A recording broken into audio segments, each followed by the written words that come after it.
Eavesdrop what the stars are saying, earthly tether, slowly fraying, floating helpless from the worst of jealous hunger, selfish thirst. Take a moment, kneel and meet the flowers growing at your feet.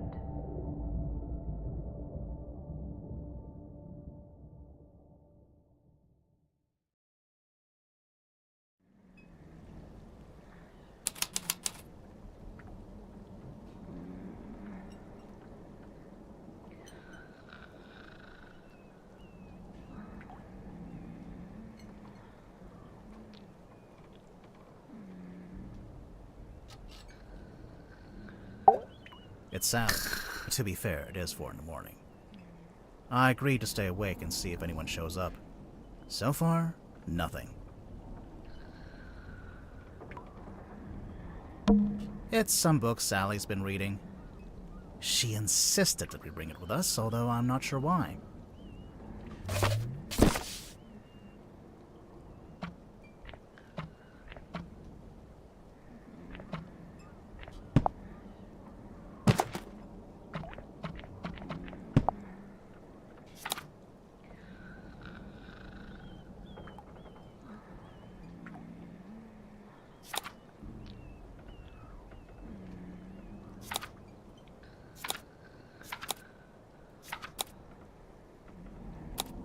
X of the Helmsman by J.D. Looks like Sally's read through it a couple of times. I wonder what's so interesting about it.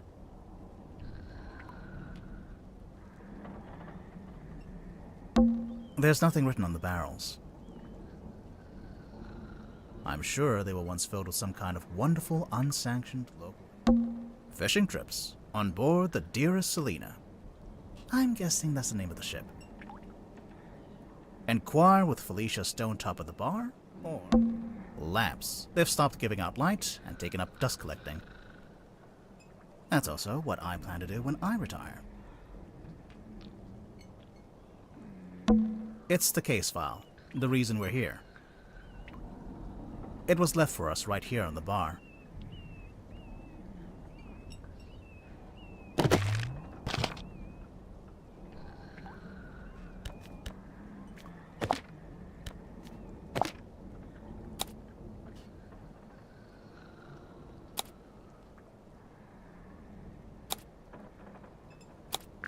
Captain Seafoam.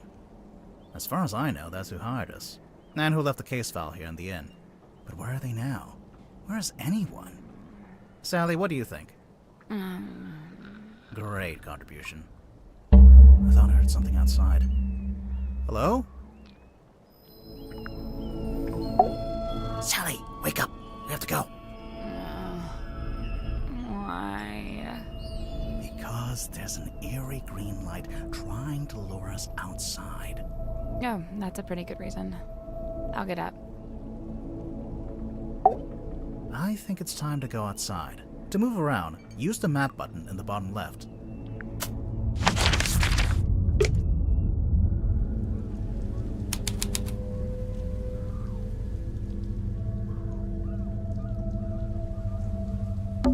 There's something in the water. What is it? I don't know.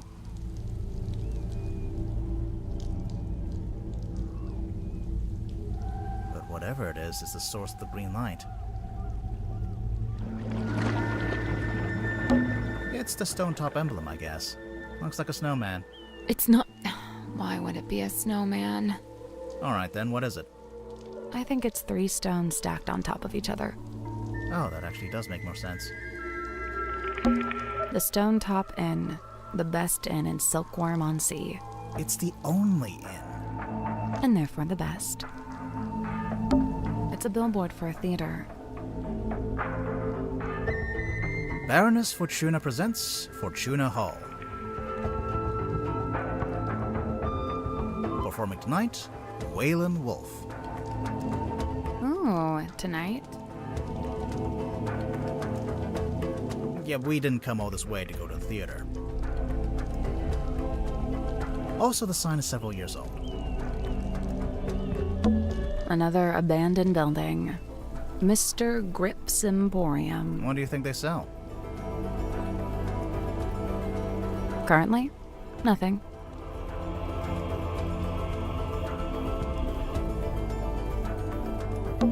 It's a signpost. Lists a bunch of places in the town. Drummond Shipyard, Seafoam Harbor. Grip's Emporium, Stone Top Inn, the Silkworm Spectator. Fortuna Hall Theater, Silkworm on Sea Town Hall. None of those places are open, so we don't have to worry about them. Good, because I've forgotten them all already. That must be the logo for Mr. Grip's Emporium. I think it's a hot air balloon. I've always wanted to go in a hot air balloon. Well then, you're in the right place. At the wrong time.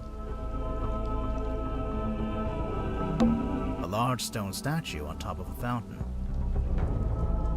It looks like a fisherman wrestling with some kind of dragon.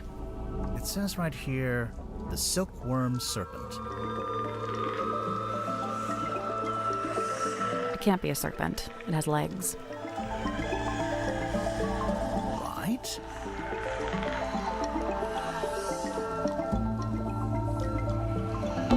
It's a small harbor. This is a fishing town, right? Used to be. Is that? A submarine. I think I can see someone standing on the deck.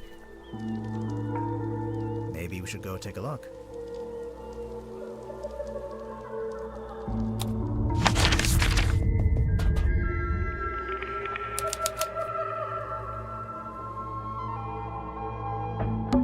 An old wooden boy with a face.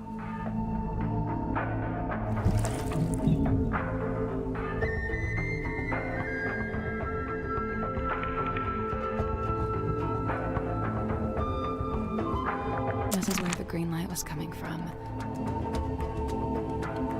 I noticed it started to fade as soon as we stepped onto the deck. So it's a boy that doubles as a lighthouse? The opposite, really. A lighthouse warns you to stay away, but this thing lured us in.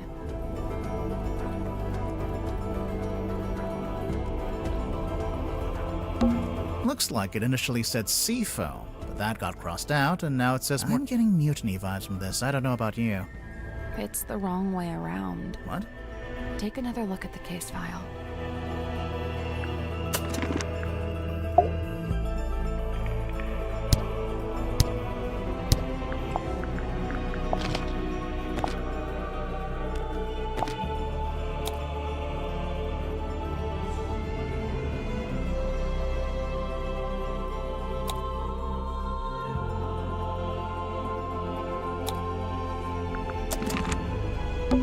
There's nobody here. The door's open, though. Somebody must have opened it after the submarine surfaced. Does that constitute an invitation? An old rowing boat. Or what? It only has one oar. Oh! There's nobody here. The door's somebody Does must... that Ready, Sally?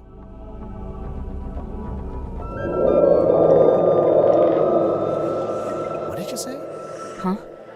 I didn't understand what you said. I didn't say anything. Oh. Weird. Are you okay? Yeah.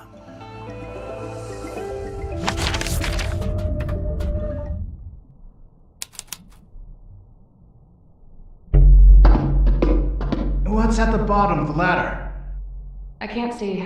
It's pitch black. Should we go back up? Wait, I think there's a lever. I guess this is what lights up the room when you pull the switch. I wonder what they burned to make it pink. The candles are actually lit. Some of them, anyway. I'm guessing this place hasn't booked its quarterly fire safety inspection. Whoa. What is that?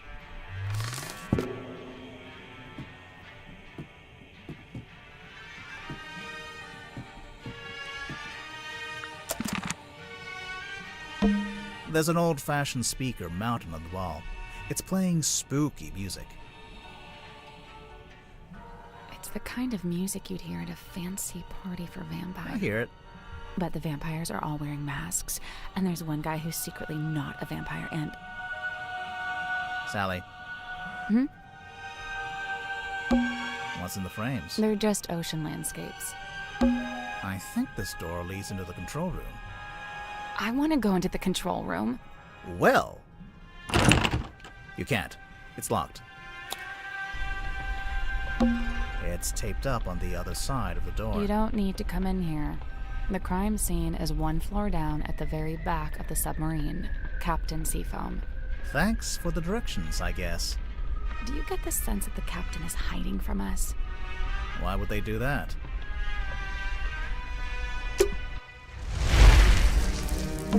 I cleaned the couch. What? If we end up having to stay the night. Sally, we are not staying overnight on the murder submarine. But I brought my toothbrush. It's like an old-fashioned drawing room. I don't see any drawings. It's short for withdrawing. As in, you withdraw there after dinner. I actually never knew that. A glass of wine. Ominously left half finished. Maybe the wine was corked. Ominously corked. What's in the frames? They're just ocean landscapes. I guess I wonder what they burned to make it pink. This is the lever you pulled? Yeah, so leave it alone. I don't want it to go dark again. This is the weirdest submarine I've ever been on. And the first. This is the... And the first? And the first.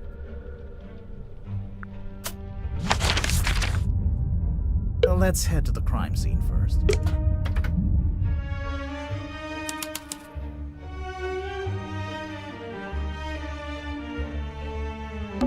Pufferfish lamp. A timeless classic. This looks like dead coral. Is coral ever alive? Coral are marine animals, dude. What? Wait, are these windows or lights? Both. It's a good idea, since you'd never get any natural light down here. It's a big metal statue of a serpent. There's a cabinet built into it.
Right. I'm impressed. The little cabinet opened. Anything in there?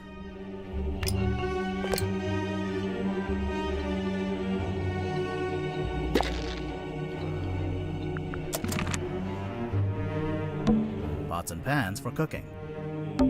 Playing cards. Looks like someone got dealt Oh, a bit. really? I have no idea. I just thought that would sound cool. Pots and pans for cooking. Hey, it's a kitchen. We didn't have What? nothing. A little pot with a red crayon. You're not going to pick it up? No. $10 says this turns out to be an important clue. You're on.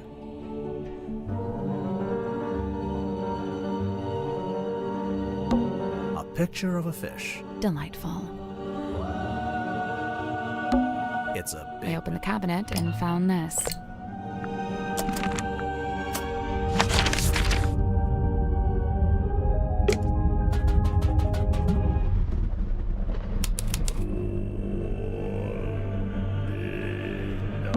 Someone's taped a drawing to, although it's upside down. for some reason. I think it's supposed to be a poster.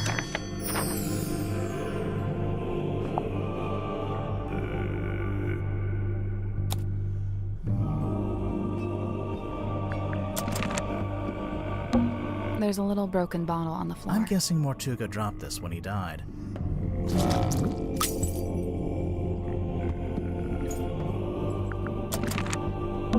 There's a cloth hanging up on the wall.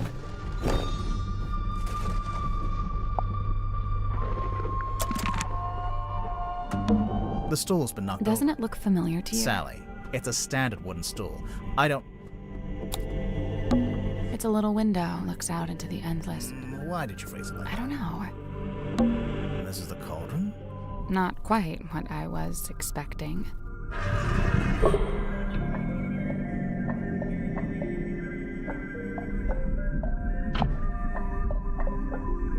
The case file said it had never been unlocked before. So, this is where Magnus Mortuga died. It's just like the case file said. He landed on his back with the cauldron at his feet. He was killed by getting cut across the neck, right? Yeah, you can see that's where the blood came from. But there's no weapon, no knife or anything. Nothing. This place gives me the creeps. That cauldron especially. I keep staring into it like I'm going to see something, but it really does seem to be empty. To quote from the case file, Mortuga had locked himself in the room. It was later forced open, and the body was discovered. So Mortuga was alone in a locked room. A very small locked room. There really isn't anywhere for a murderer to hide. I'm not so sure. I think there is a hiding place.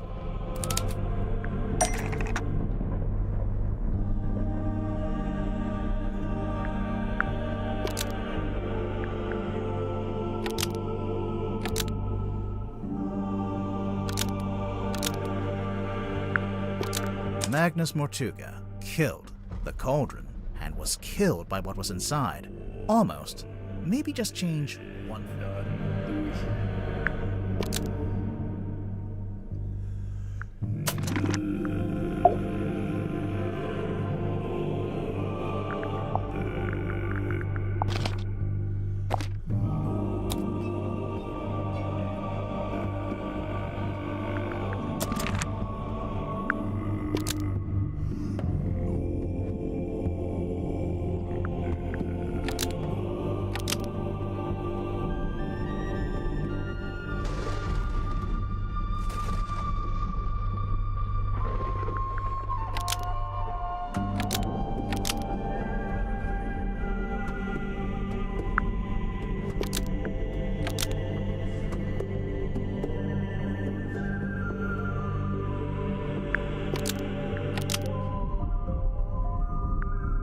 Magnus Mortuga killed the cauldron and hid something inside.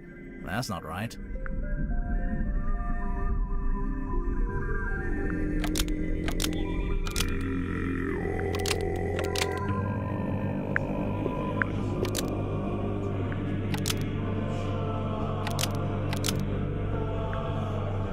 Magnus Mortuga locked the bulkhead door and was killed by what was inside. That's not right either.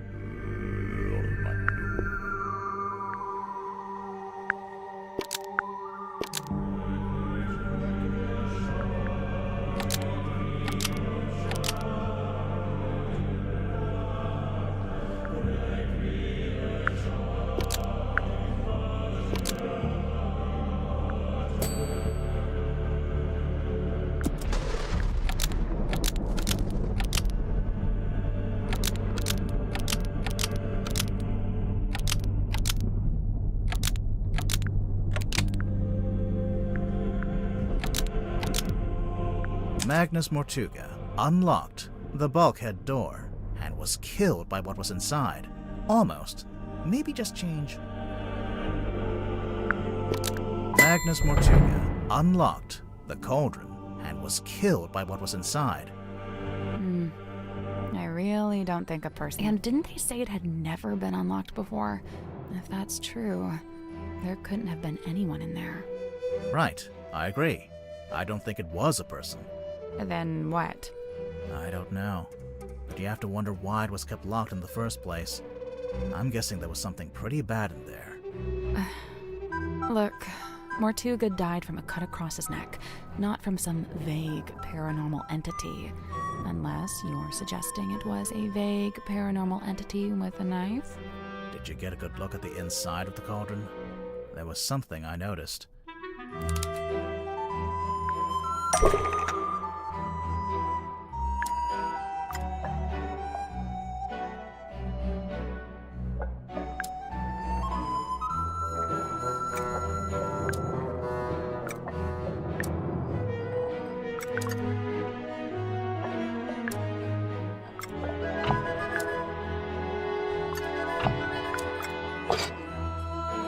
Scratch marks.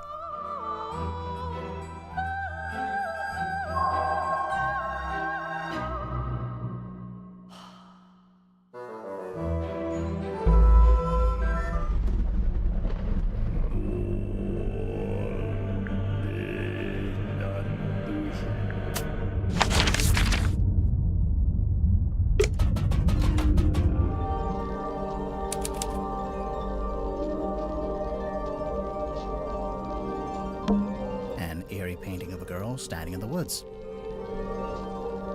It is just a painting, right? Sure. Maybe. No. Maybe. It's a seahorse rocking horse. Oh, can I ride it? I don't know. Are you a small Victorian child? Yes. It's a model submarine. I think it's a doll's house. A walking stick, standing up by itself. I think it's part of an illusion. What illusion? Invisible man, maybe? I don't see it. The lamp fell over. Wow, you really are a detective. It's a magic vanishing cabinet. I think it's just a wardrobe. Let's take a look inside. Oh, it's empty. Vanished. It's a wooden chest. What's all this stuff on the top?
Nope. First things first, we need to make sense of that clue written on the Right. ball. Surely it's the key to knowing where to put everything else.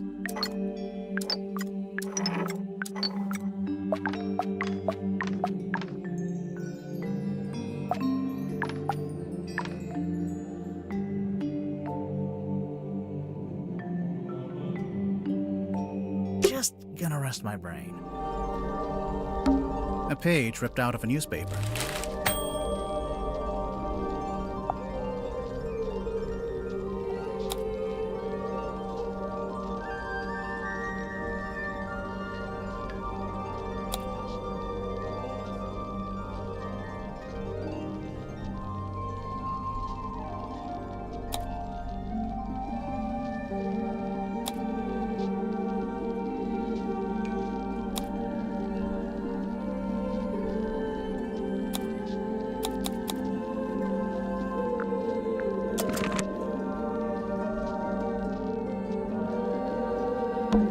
Is this your card? No.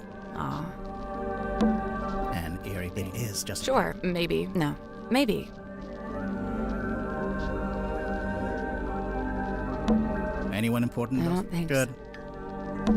Anyone I important? don't Good. think Now, I Yeah, heard... I can do also, that. they have no Yep, brain. ditto. Fish? It's like, We no, are... yeah. Hey, look, Sally. Die. What did I do?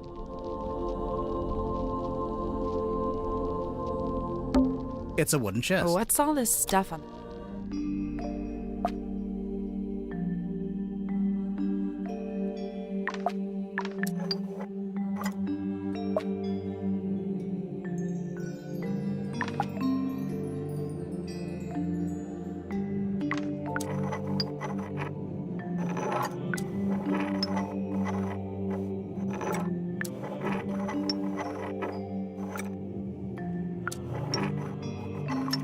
Just gonna rest my brain.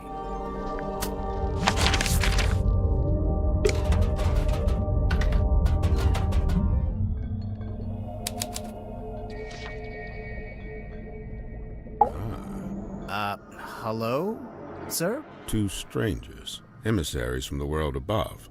Yeah, hi. I'm Detective Grimoire, and this is Sally. State your business, and speak only the truth. Well, we're here on the request of the captain. Impossible. The captain is dead. Unless you received a missive from beyond the veil. I should have foreseen this, but now that I'm faced with it, it seems inevitable. No, sorry, she meant the new captain. Captain Seafoam. Cynthia. She's asked us to investigate the murder of Magnus Mortuga. We have to talk to all the suspects. Speaking of, can I ask your name? Zacharias Zephyr, the Dream Doctor. A dream doctor? I don't think I've met one of those before. That is correct. You have not. I alone hold the title. Because you made it up? That is correct. So, Dr. Zephyr, what does a dream doctor do exactly? He studies the parapsychological qualities of dreams. Parapsychological? That's like psychics and telepathy and stuff, isn't it? How does that relate to dreams? Dreams are transmissions comprised of spirit energy from another dimension. Oh, sure. I mean, that's common knowledge. What kind of other dimension? Spirit energy originates in the spirit realm, of course. Like the afterlife? That is but one of many names. So, have you made any kind of discoveries or breakthroughs? Nothing I can meaningfully explain to you in your current state. What about all this stuff in here? What does it all do? Specialist instruments, most of them too complex or too subtle for you to comprehend. I don't know. It mostly looks like a bunch of old junk. It is an unrivaled collection of rare artifacts. All right. What's the rarest thing you've got? My rarest items are not for the viewing public. Okay, now I have to see what they are. The pull of the unknown. I realized I should have lied and showed you something of middling rarity to throw you off the scent. Lesson learned, huh? How come there's a room like this in the submarine anyway? When I arrived, it was but a simple infirmary. After I set up my equipment, we renamed it the Dream Chamber. And how long have you been here? I was the first person to be invited on board. I joined Magnus here shortly before the submarine's maiden voyage. So, presumably, you know why Mortuga became a submarine captain? Why? Yeah, like, where was he going? What was he doing? He simply told me he'd acquired a submarine and would be living in it for an undisclosed amount of time. That's all he told you? Yet surely there was more to it. I don't doubt it. He was a man of secrets, every bit as much as I. So when you started off, it was just the two of you. But now it's, what, 8 people? We were 9 souls, now 8. I'm not counting either of you. Yeah, I figured. Why did Mortuga want so many people on the submarine? Only a few of them were invited on board by Magnus like I was. The others crossed paths with him merely by the winds of fortune. The last dream before waking. A single phase. Non-lucid. Focus is soft but heavy. All is dark. The endless void. A low voice speaking a forbidden language. Emerging from the beshroudal of the night black sea. A face. larger than I had known a face could be. I awake. The room is bathed in green light. A green light? Like from the wooden boy? Not dissimilar, but 1,000 times more potent. I leave my chambers, heading for the airlock in which I have some business. I meet Cynthia in the parlor as she emerges from the control room. I notice she is clutching the ship's compass. She also appears visibly upset. Like me, Cynthia is on her way to the lowest deck. She departs and I follow behind. I wait as Cynthia converses with Madame Tadpole at the base of the second ladder. Madame Tadpole ascends the ladder. She is moving with haste and purpose. She requests that I go immediately to the storeroom at the end of the corridor. Did you go? As soon as I'd concluded my business. Which was? Nothing of great import, merely something I needed to collect from the airlock. So you went to the airlock, and then you went to the storeroom? I did, right after I stopped off at my chambers. You understand I first needed to return certain items to their designated storage locations, after which I truly did do as Madame Tadpole had requested. I did ultimately regret my dallying.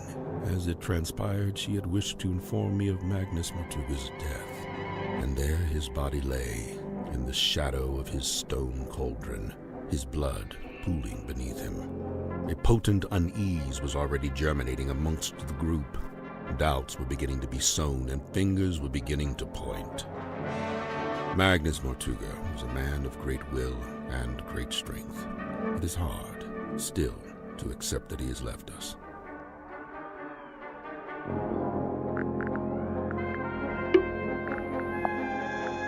How did you meet Mortuga? It was on my first visit to Silkworm many years ago. I was merely passing through, so I stayed at the inn where Magnus was working at the time. So Mortuga was just an innkeeper at this point? Not even. The innkeeper was a woman named Felicia Stonetop. Magnus merely worked under her charge. The two of them split their time between running the inn and running a small sailing ship. Sounds like quite a nice life. So, Dr. Zephyr, I'm guessing you don't have an actual doctorate. Correct. I walk not the path of formal academic recognition, not for lack of trying, you understand. 8 separate institutions turned me away, asserting that my ideas were, quote, incompatible with our modern world. They forget, of course, that the modern world is a fleeting and ever-changing thing. Indeed, all of history's greatest scientists battled with such short-sighted stubbornness. So, you want to be one of history's greatest scientists and fundamentally change how we view the world? Is that so much to ask? I mean, yeah, it might be. So then how did you end up studying dreams? It was the result of acquiring a particular specimen. It opened up new ways to study the subconscious mind. A specimen? Like what? An animal? Yeah, I'm picturing like a lizard floating in a jar of formaldehyde.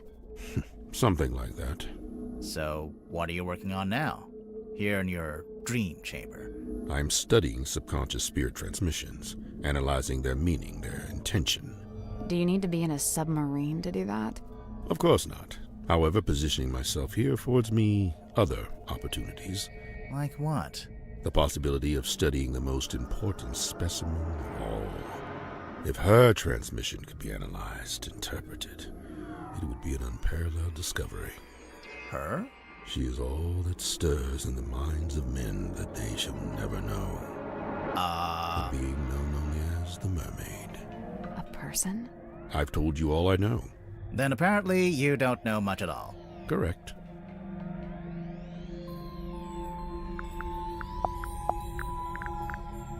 Before we left port on the submarine's maiden voyage, Magnus asked a favor of me. He wished for me to venture into the Stonetop Inn, collect this cauldron, and bring it on board. Why couldn't he do it himself? He'd have been strong enough, surely. I'm not sure exactly. I was already preparing to bring a large amount of heavy equipment on board. I suppose Magnus considered it logical to fold the cauldron into that set. Was it shut and locked? Shut, locked, and covered with the sailcloth. Magnus never told me what he kept inside it, if that's what you're asking.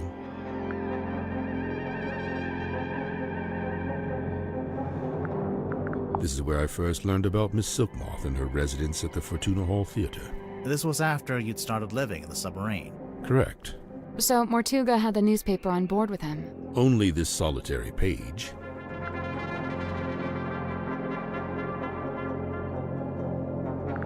It's the cloth that Magnus used to cover the cauldron. Why would he need to keep it covered? Either to keep it away from prying eyes, or perhaps he concealed it for his own benefit. Dr. Zephyr, is this yours? I don't immediately recognize it. You sure? It really looks like something that had belonged to you. Of course, I do concede that I have many similar bottles here in my dream chamber, so it's wholly possible that it originated in my collection. Nice answer. Totally non-committal. As good as they were, it was not Miss Silkmoth's politricks that interested me. Rather, I was interested in the base mindset they were a symptom of. In particular, her ruminations upon the great unknowns of life and death.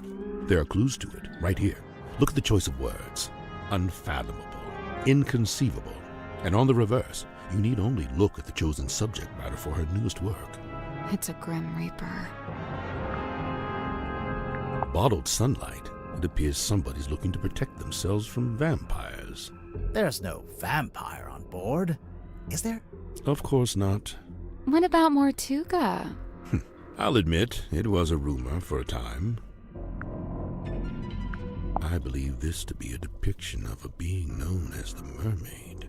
However, I've nothing to compare it with, as it's the only depiction I know of. It doesn't look much like a mermaid. It doesn't look much like anything, really. Except for the fact it's got a face. At least, I think that's a face. Stories alluding to such a being were the reason I traveled to Silkworm in the first place. However, I was disappointed to discover that nobody in town seemed to know what I was talking about. It seems to be a secret held by only a very select few. How long has this been chained to the foredeck? Do you know? Since the conception of the submarine, as far as I know. The conception of its current incarnation, I should say. The wider history of the vessel reaches back a good deal further, of course.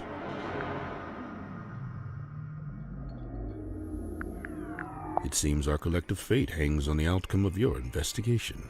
I guess. This is a good thing. It is high time for a shifting of the tides. What do you mean? There are too many souls aboard this ship, many of them seeking things they shall not find. A bit of light reading, It's a book about a hex. So I see, a charming pulp adventure by the looks of it.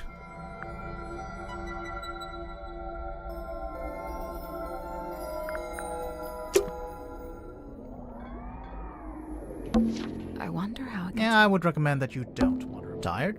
I worry if I slept in that thing, I'd get transformed into a monster or something. I worry that sleeping at a 45-degree angle would be bad for my back. You are old. It's a weird metal helmet. It is the dream helmet. Of course it is.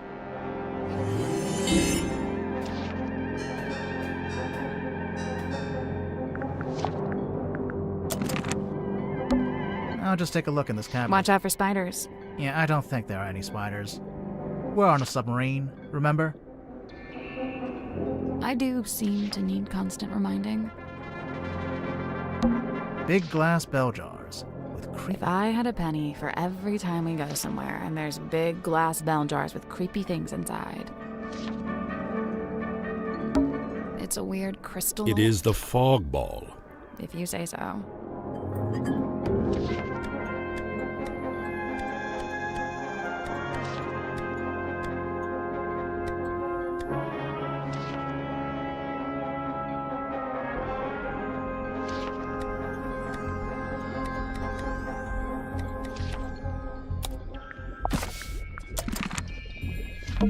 It's a weird glass bottle. It is the hex bottle.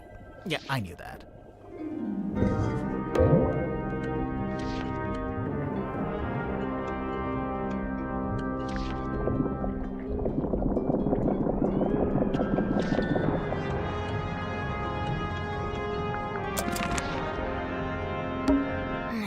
Good, because I couldn't...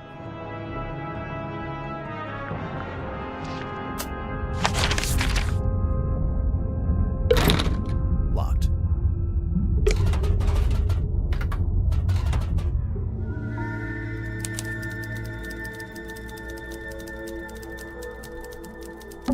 It's a huge iron dumbbell, made from nuts and bolts. So, you, gonna pick it up? I doubt it. Big, blunt object like that. Could be a weapon. I'd say it looks pretty suspicious. I disagree. Is that a tuxedo? You never know when you might have to go to a fancy party. What's this in the front pocket? It's a cell phone. It's locked. What do you mean it's locked? How can a phone be locked?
The one.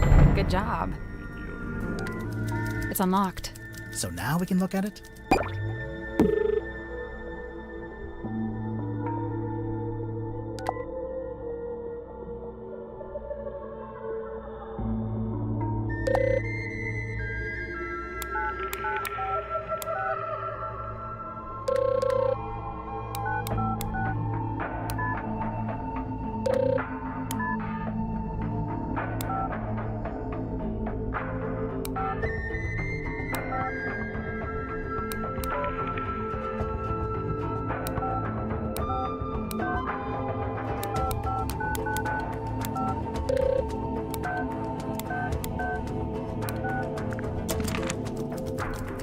It's some kind of doll. Sally, it's a collectible action figure. Same thing. Gah.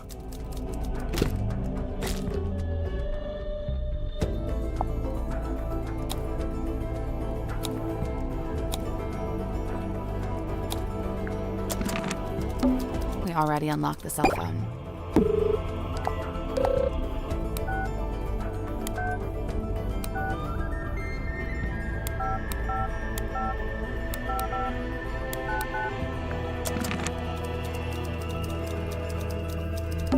It's a suitcase. Clothes are neatly folded inside. It smells like men's aftershave. I'm getting bergamot, cedarwood, and notes of citrus. You done sniffing the suitcase? It's a punching bag. Looks like it's been recently punched. What? Sir, if you have a minute, I'm Detective Grimoire, and this is Sal— Two detectives, one short, one tall. Tried and true. Hey, I'm really not that much shorter than But which of you is the funny one? I'd say it goes back and forth. You still haven't told us who you are. The name's Werman. J.D. Werman. He's an author. Author, journalist, let's see, what else? Famous, successful, some kind of genius, even. Oh, sure, that's why I got myself trapped in the murder submarine. I know who you are, Mr. Werman. I've read your book. Oh, joy, your fans. Of all the places. I never said I liked the book. Maybe I hated it. There's no way you hated it.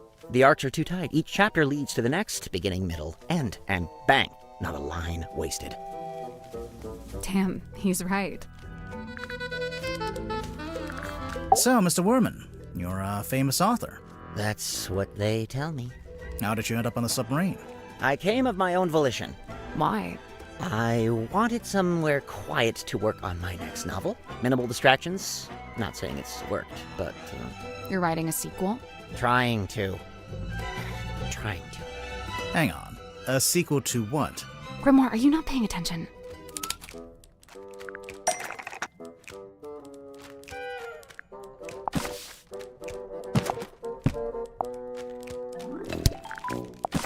Ah, there she is.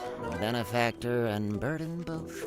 Sally, how did you know to bring the book with you? Because Mr. Werman's local to the area. It says so right here. Hailing from a small fishing town named Silkworm on Sea, J.D. Werman moved to the big city to write his first novel. My publisher wrote that. It's quite true, but she made it sound so saccharine. So you're from the town, you moved away, and then you came back. Now, see, you've gone too far in the other direction. That's too utilitarian. I get going back to your hometown for peace and quiet, but then to end up on the submarine? How did you even find out about it? Did you already know Mortuga? Oh, I knew of him. He's a figure of some infamy, submarine included. In fact, it was good to finally put a face to the name after all those years. So, how'd you like living on the Mortuga submarine? I will say, as a writer, it's a boon to be aboard this thing. The whole place is dripping with human narrative, stories practically leaking out of the walls. It's also a lot noisier than I thought it'd be. I couldn't have guessed Mortuga would basically be running a bed and breakfast down here. It was already busy when you arrived? Mm-hmm. Before the arrival of Mariana Moon, Dirk and I were the last two to join the gang. It's kind of surprising there was still a bunk room free at that point. Well, I wouldn't look a gift horse in the mouth. What's it like sharing a room with Dirk? Oh, we get on like a house on fire, 2 peas in a pod, that's us. And what about everyone else? It's a fascinating little microcosm, utterly discordant and yet somehow harmonious. At least that's how it felt before the captain was murdered. Night rolls around and I can't sleep, as usual. I say night. I'm referring to the indistinctive block of time we on the submarine have agreed to collectively refer to as night. Anyway, I'm wide awake, so I stay up to get some writing done. I don't want to deprive Dirk of his beauty sleep, so I took my typewriter out into the mess hall. Was anyone else in there? Godric came up a few minutes later, brought some kind of busy work with him. So there we were, whiling away until I look up and see this woman, Mariana Moon, apparently. Good name. Probably fake, but good. She got straight to work trying to extract my entire life story, but then Mortuga shows up and we all go quiet. The guy looked miserable, and he passed straight through the room like a ghost. But before he leaves, he asks us to show Mariana around the submarine. I really didn't have the energy, so I made an excuse and left. I slept for barely an hour before a big jerk wakes me up. I'm not talking about Dirk. I mean, the submarine, it moved, tilted. Anyway, I tried to get back to sleep, but no. Now there's a scream. Dirk and I follow the sound all the way down the corridor. Symmetry's frozen in place in the doorway at the end. And behind her, Mortuga, dead, laying in front of some ancient stone cauldron. The lid of the thing flung open, like something had just burst out of it. The whole scene was otherworldly, like a painting. Then Madame Tadpole arrived, with just about everyone else trailing behind her. Tadpole brought everyone with her.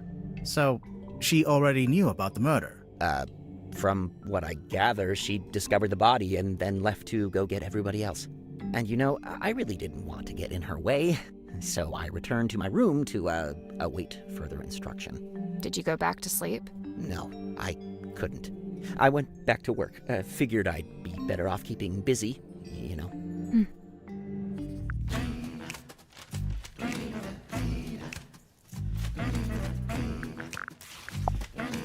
I don't understand what his deal is, but I already have a headache, so I'm just not gonna worry about it. What did he say he was? A dream doctor? Great. Good for him. He's researching spirit energy, I think. Lovely. More power to him. And he was the first person to join Mortuga's submarine, because they knew each other from before. Wonderful. I don't...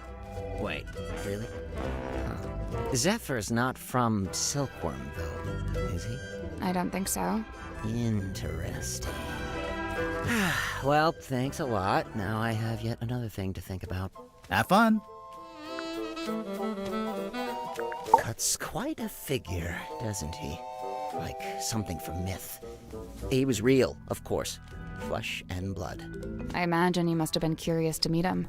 As anyone would be. Did you get to know him at all? It's funny. Going in, I heard he was, the strong and silent type. But I didn't find that to be the case.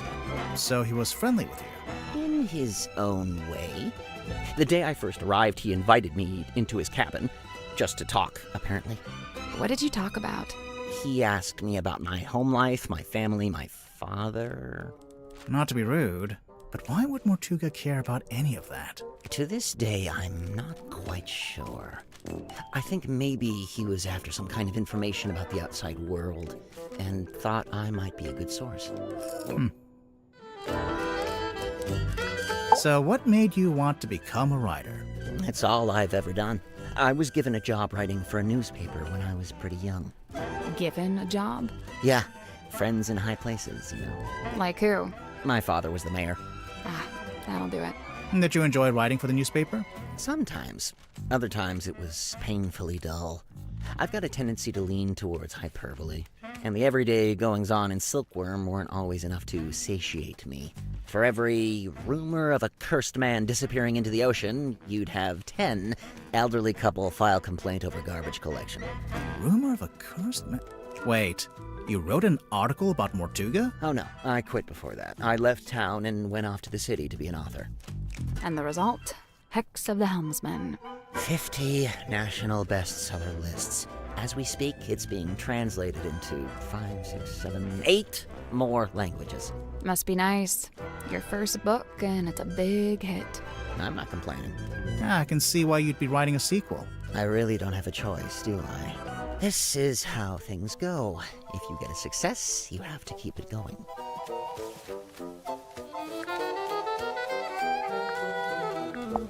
I noticed on the back of the box it says, Series 2 coming soon. Look out for Hex of the Helmsman 2, only in theaters. Kinda presumptuous, isn't it? Considering you haven't even written the book yet. Thank you. That's what I said. I raised a fuss about it at the time. My objections fell on deaf ears, as usual. Why are they so keen to make a second movie, anyway? What else? Money. Oh, I can't stand these things. A procrastinator's worst nightmare. It's why I use the old typewriter. No distractions. Does Dirk spend a lot of time on his cell phone? Not in here. He goes up on deck to do it. Why? Who knows? It's not my business.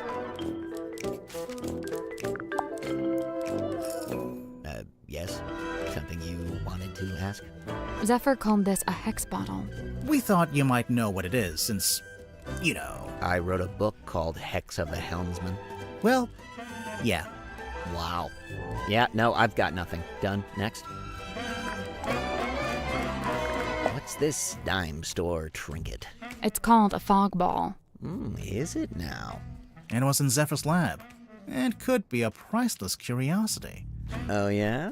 A priceless curiosity that takes AA batteries.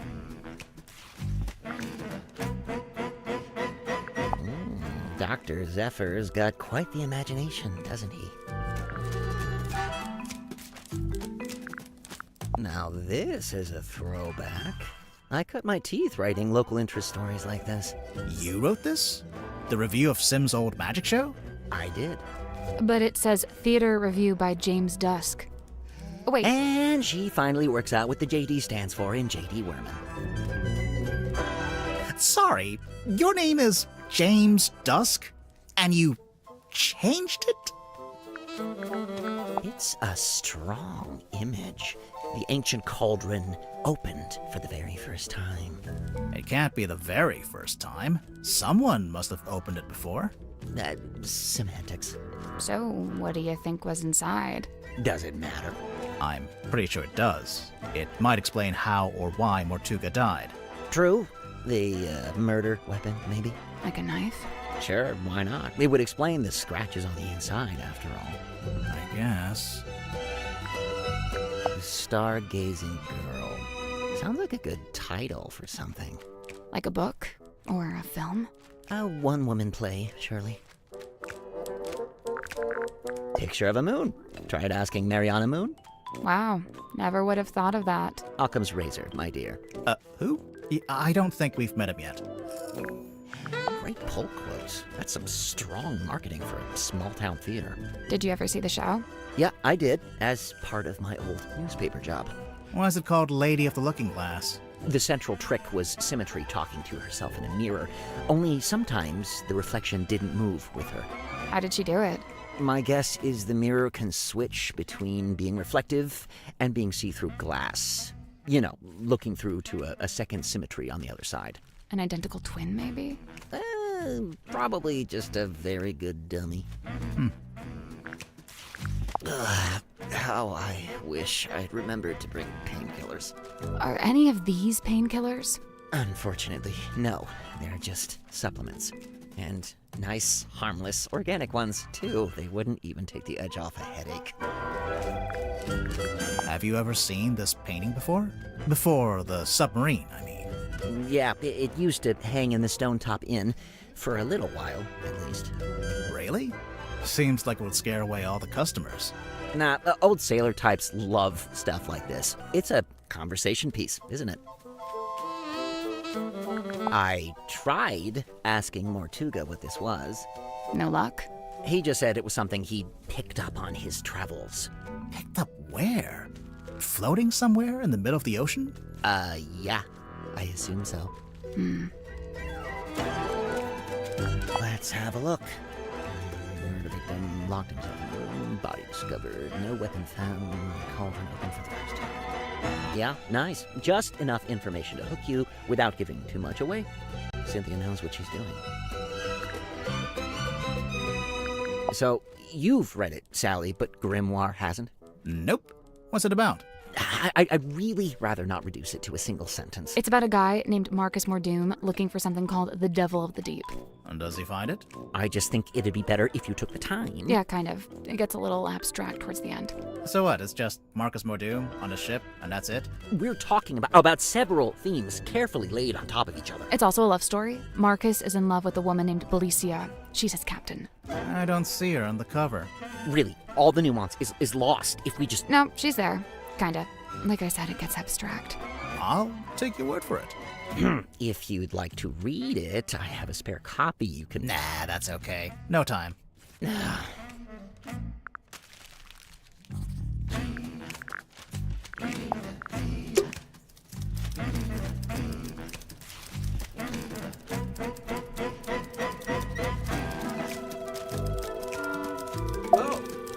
Hey, what's up? How's it going? It's going good, I think. Awesome. Yeah. I'm Dirk, by the way. Who are you guys? I'm Grimoire, and this is Sally. Oh, cool. So you're the detectives? Yeah, we're here to investigate the murder of Magnus Mortuga. Oh, yeah. It's a major bummer, honestly. He was a pretty stand-up guy. I mean, sure, kind of an oddball, but like in a good way, I mean, he was Dirk, you didn't tell us your surname. Oh, right. Sorry. Dirk Dansom, actor. So, yeah, anyway, hi, and what can I do for you folks? He's adorable. Can we keep him? No, you'd forget to feed him. I would, yeah.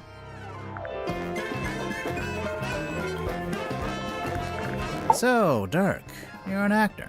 What kind? Oh, well, so for ages, I just did commercials, and then about a year ago, I finally got cast in a movie. Nice. Anything I've seen? Well, it's called Hex of the Helmsman. I played the helmsman. Marcus Mordoom? Oh, you've seen it?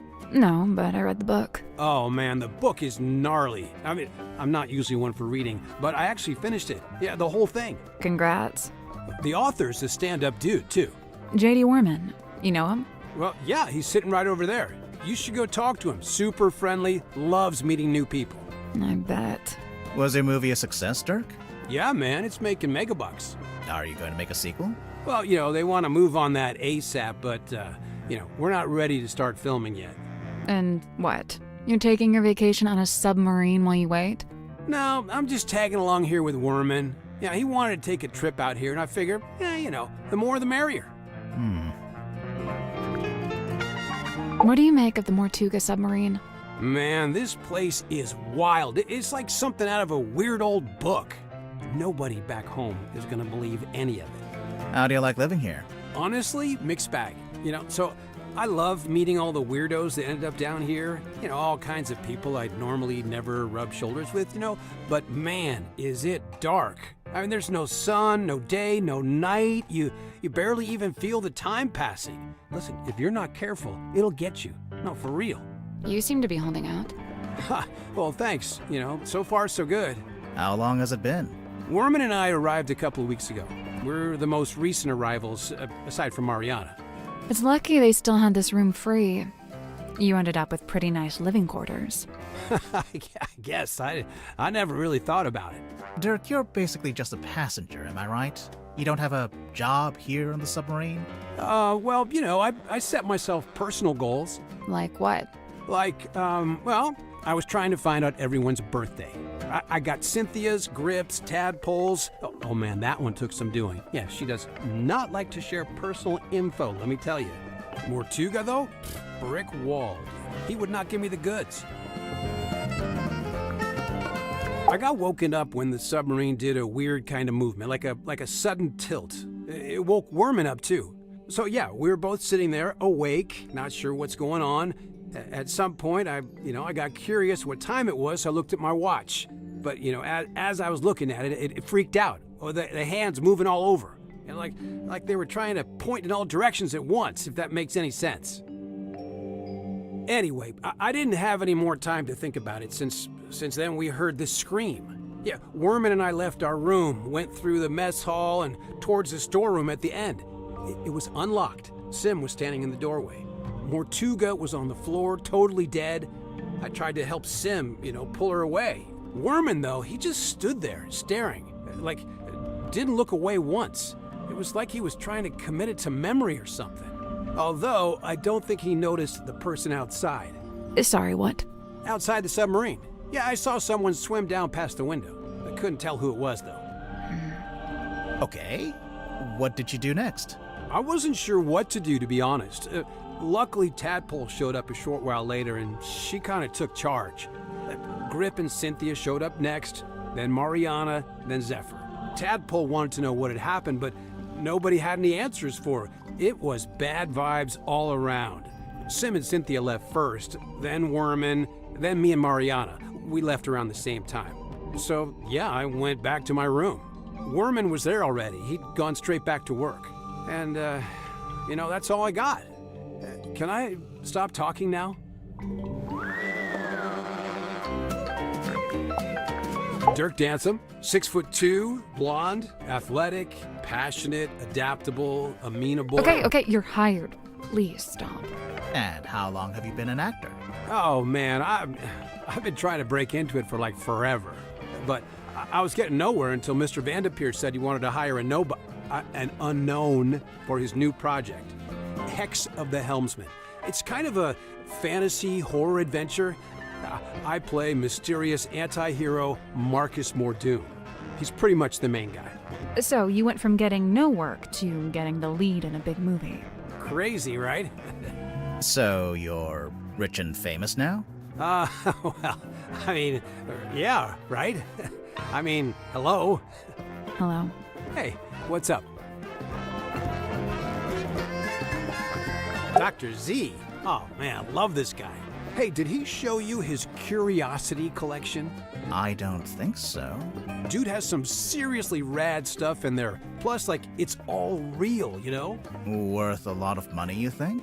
Oh, totally. The guy's sitting on a gold mine. There was this one thing. It was behind glass, like this spooky mask kind of thing. I wish I could remember what it was called. Anyway, Dr. Z said it was priceless.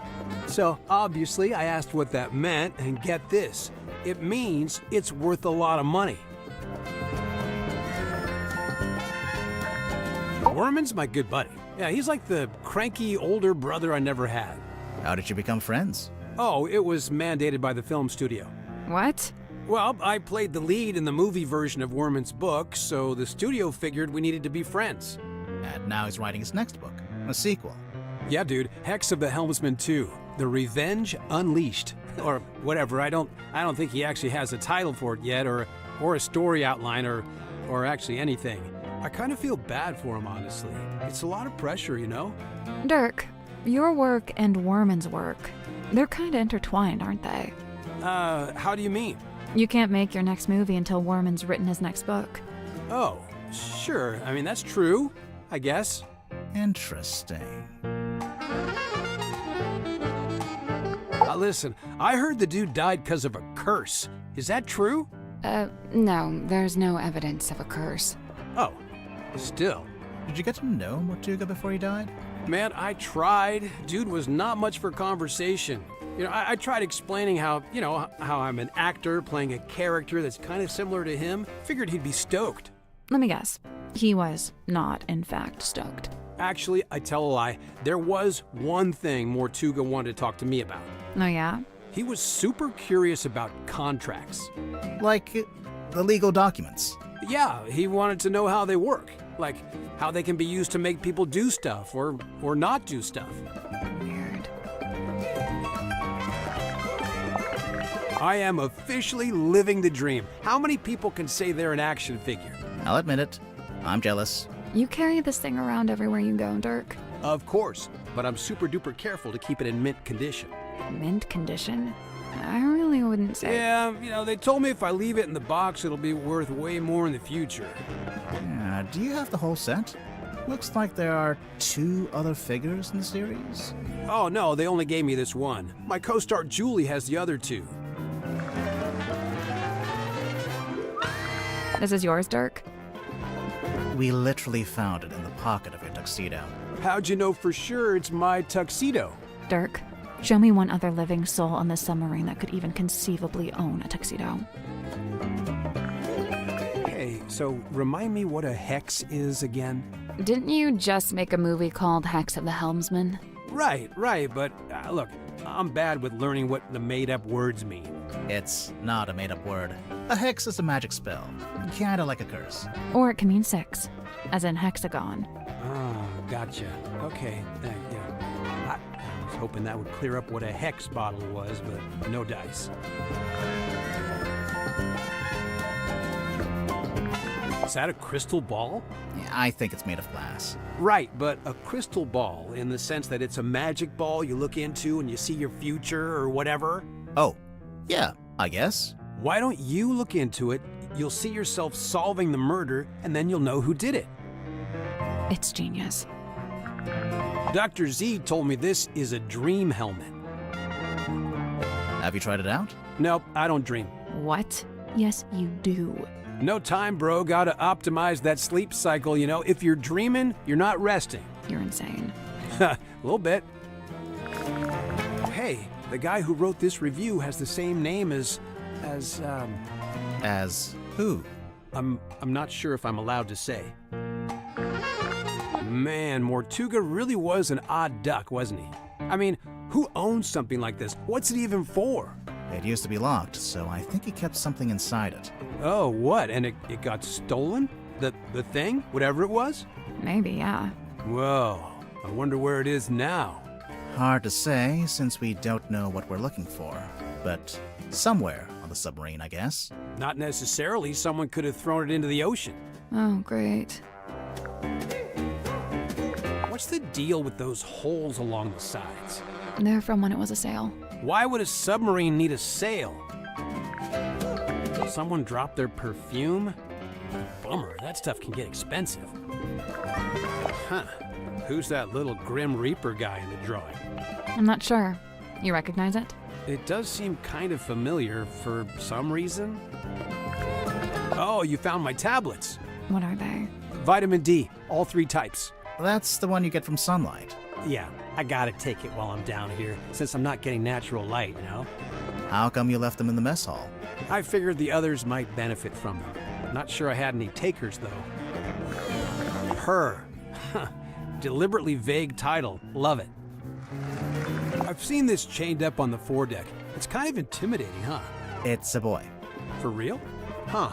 It has long hair, so I always figured it was a girl. So, Cynthia hired you to solve the murder, huh? Pretty much. How much do you charge? Is it like a day rate or what? Oh, it depends. Just ballpark it. How much did you make from the last case you solved? Good question. Grimoire, how much did we make from the Tangletower case? Well, extenuating circumstances, being what they were. You never secured the payment, huh? Whoa, this is a first edition. Yeah, whose is this? It's mine. You gonna get Wormo to sign it? No, I hadn't planned on it. He'd do it if you asked. I bet he'd even do a little doodle on the inside cover. Okay, maybe I do want that. I assume you've read it, Dirk? Of course, dude. First thing I did when I landed the part in the movie. What did you think? Loved it. I'd never thought about the sea so much in my whole life. It's almost like the ocean in the book. It represents something bigger, you know?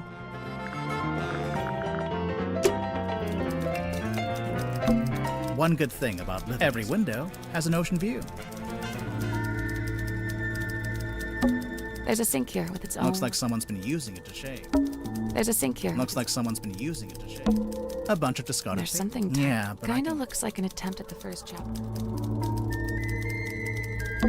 There's food. Do they want rats? Sally, it's a submarine. Either there are already rats, or there are no rats. It's Worman's typewriter.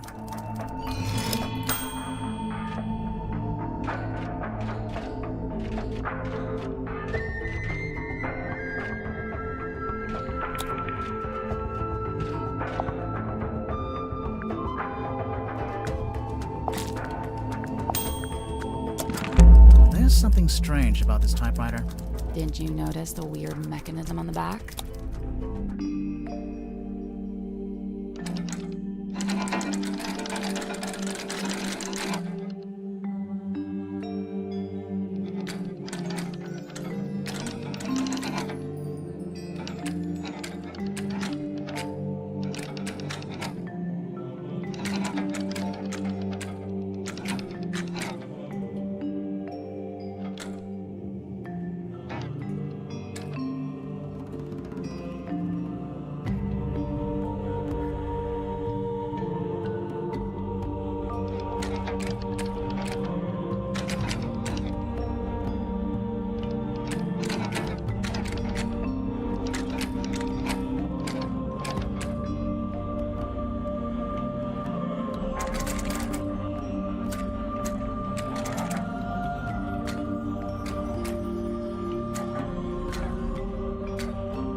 I did it.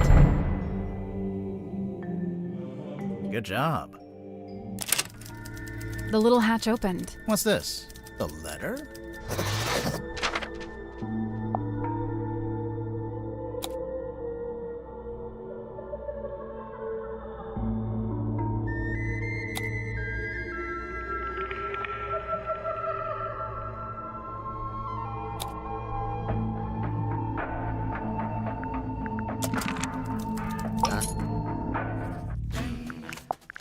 I see you met Dirk.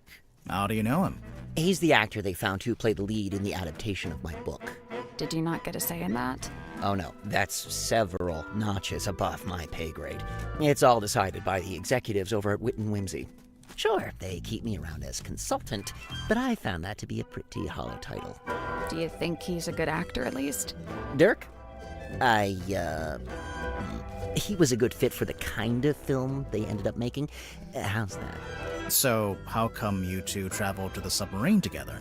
I traveled to the submarine. Dirk's just taken to following me around for some reason. Maybe he just wants to be your friend. He's got plenty of friends back home.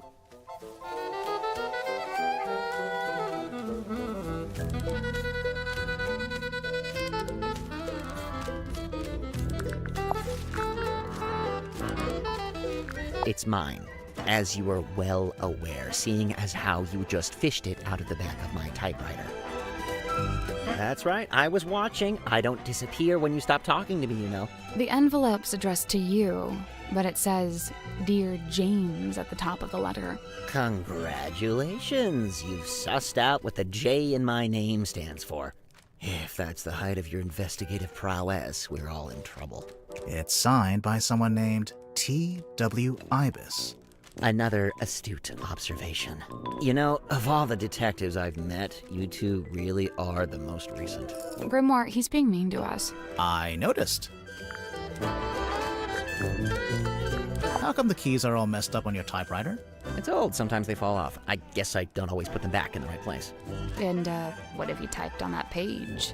I'm taking another swing at a story outline for my next book. I can't make it out. It's some kind of weird grid. Cross-writing. Look it up. People used to do it all the time. What about these brass panels on the back? This one's my father's emblem, Mayor Dusk. That's why it looks like a D. And this is the governor's emblem, Governor Fellow. So that one's an F.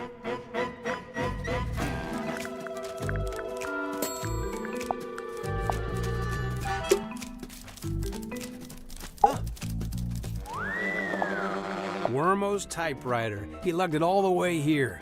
I tried to tell him about modern alternatives, but he wouldn't hear it. Why do you think he insists on using it? Other than the fact that he's a big old poser? I mean, probably because it used to belong to his dad. Oh, hey, you found Worman's letter. Have you read it? No. Generally speaking, you do not read another dude's fan mail. What makes you think it's fan mail? Worman read that thing 100 times over on the journey down here. I just figured it must be something nice, you know?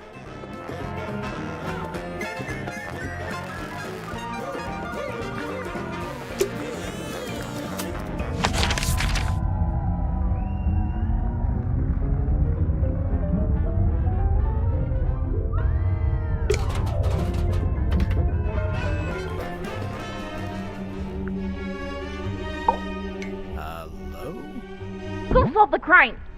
We're doing it. Did you talk to Sim yet? Sim? Sim! Symmetry! Where is she? She'll be in the room nearest the illusion saber. The child's room? The one with that weird painting? We checked in there. Yeah, no, there's no weird painting in that room. Just a weird girl. Tell her to knock it off and start taking this seriously. I knew it.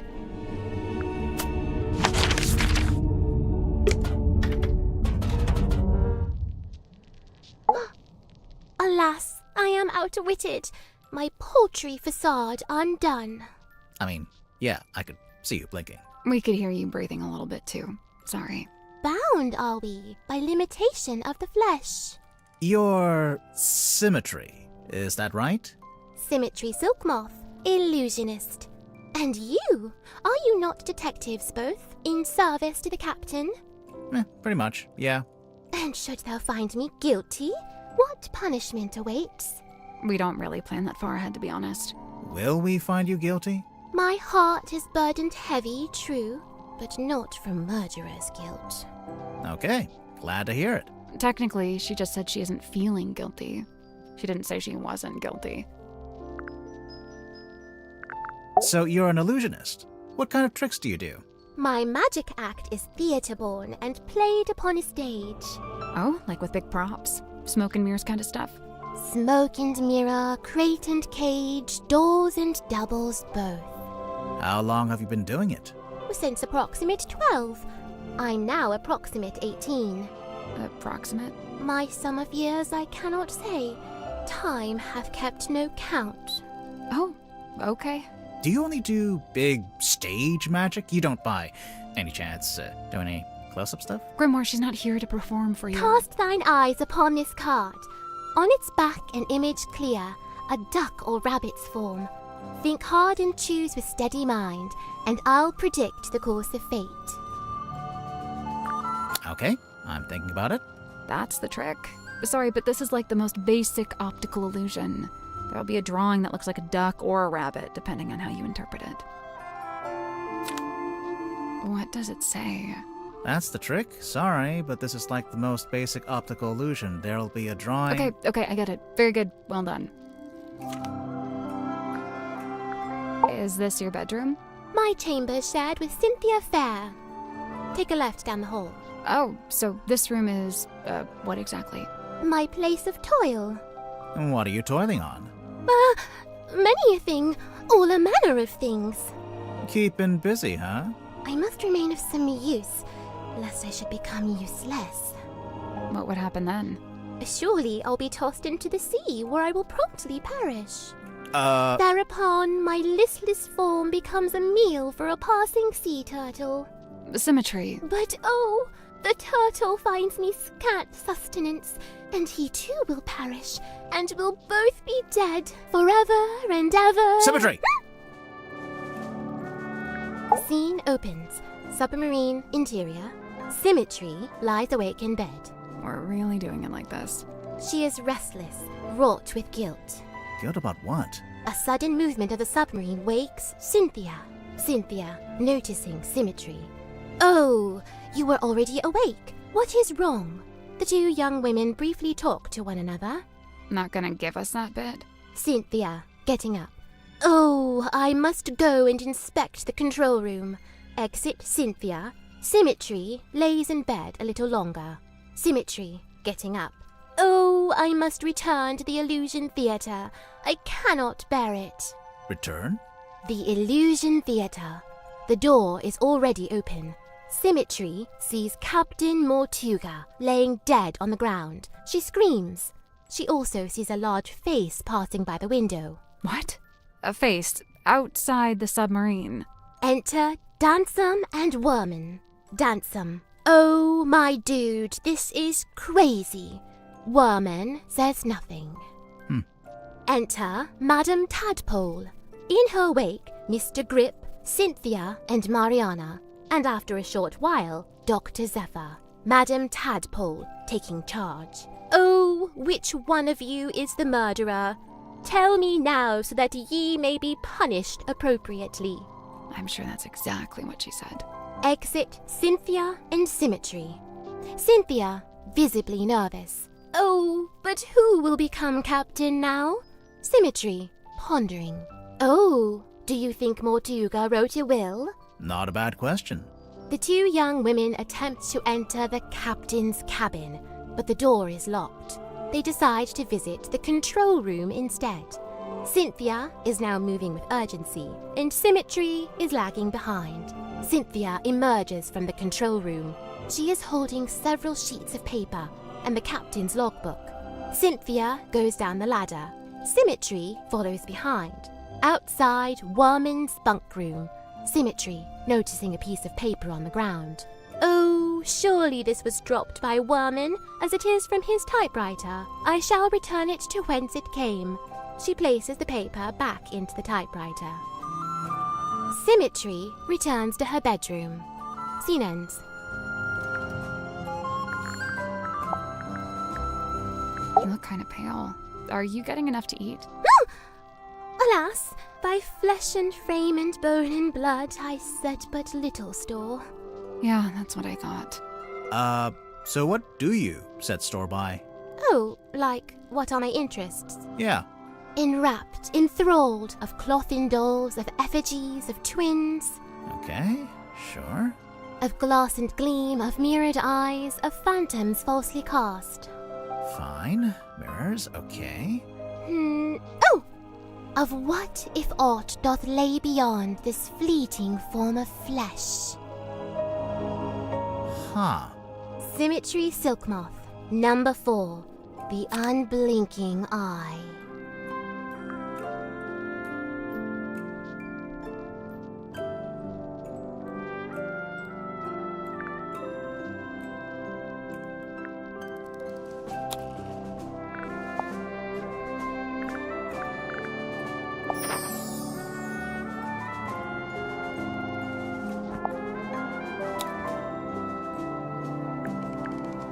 Symmetry Silk Moth, number 4, the unblinking eye.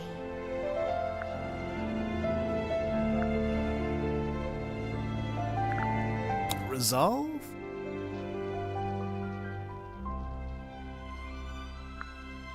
You look kind of pale. Alas! His life's long hope to pierce the veil and breach those blackest bounds. Solitary once, no more, for help is found in frightened form of fair and freckled face. She means herself. I'm following. A time bespent in chamber dream and chained to lofty quest. Then lo, a shock! Dismissed, bespurned, rejected, my lonesome purpose lost. Why'd he do that? Zacharias Zephyr, number 3, the entangled dream.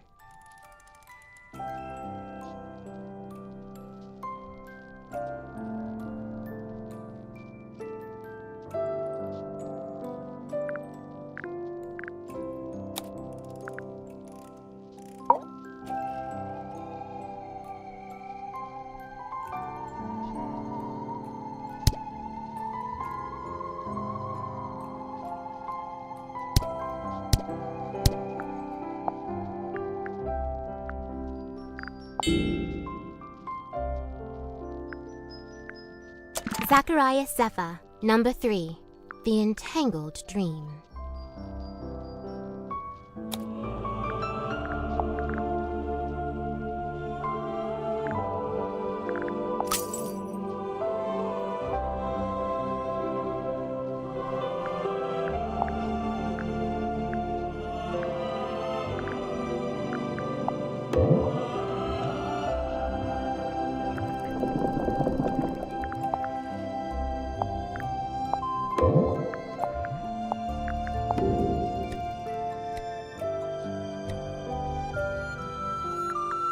Zachariah Zephyr, number 3, The Entangled Dream.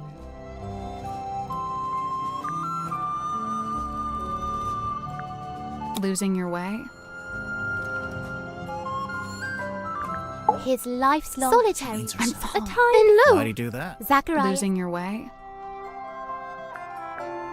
an actor or a mage in guise who sways men's souls with artful feigned truth. You, think Dirk might be swaying our souls? Fret not, as dwell he in this deep sea womb, his strength's divorced from skyward source. Skyward source? The sun, I'm guessing. How do you know he likes the sun so much? Alone he's oft espied, atop our ship, and stood enrobed in warmer light. Dirk goes up on deck a lot, huh? By himself, I wonder. Dirk Dansom, number 8, The Shiny Penny.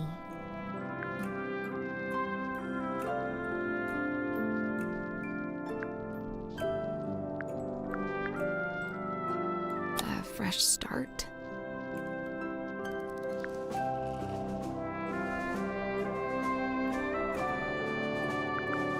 He'd dreamt our ship some boisterous boat, where tensions flowed and tempers boil. Alas, upon inspection showed, our home fell plenty short. Still he yearned for storm to swell, for keel to list, for sail to sway. He was waiting for something to happen. Something did happen. The captain was murdered. And crime dark scene, but consequently came the freshest focus for his ever ponderous gaze. James Werman, number 7, The Empty Inkwell.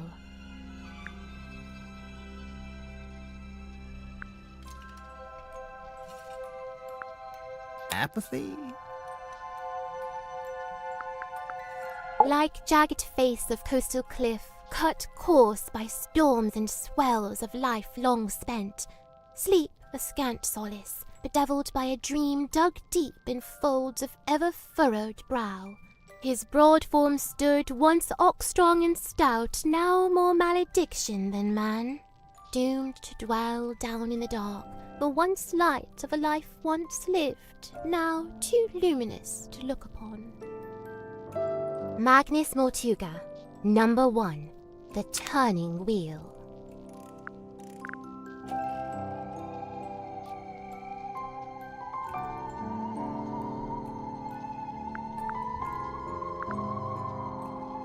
Meeting your destiny.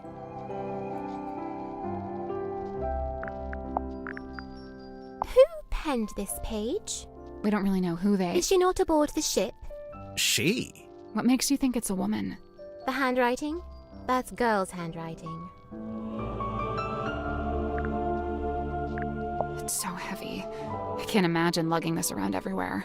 Werman likes writing on it, I guess. And supposedly, that's the whole reason he's here? To write his next book? I think it's just as likely to be the exact opposite. That he's here because he doesn't want to write that book, but is here to hide from it. An effigy of Dansom Dirk? Or doth it bear the form of former fallen captain? Technically, neither. Employed it be to speak with unseeable souls? Assuming you can get signal. Who'd have thought that Dansome Dirk, of all our kin, is playing host to Hidden Ghost? Hey, Sim, do you know anything about this? Speaketh soft. Okay? Do you know anything about this? Nay.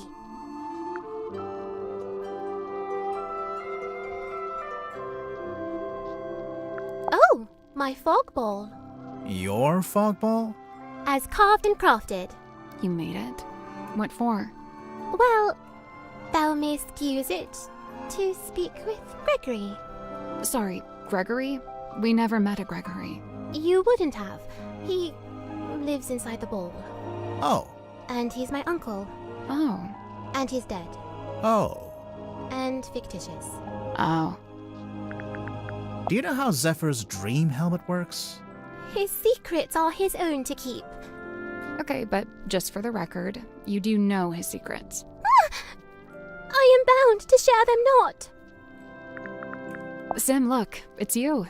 Oh, long faded yesteryear. I'm shocked you knew that she was me. Yeah, I'm not sure you're old enough to say yesteryear in any context. From the review, it sounds like your old magic show is pretty good. I filled the house up every night. So why'd you give it up?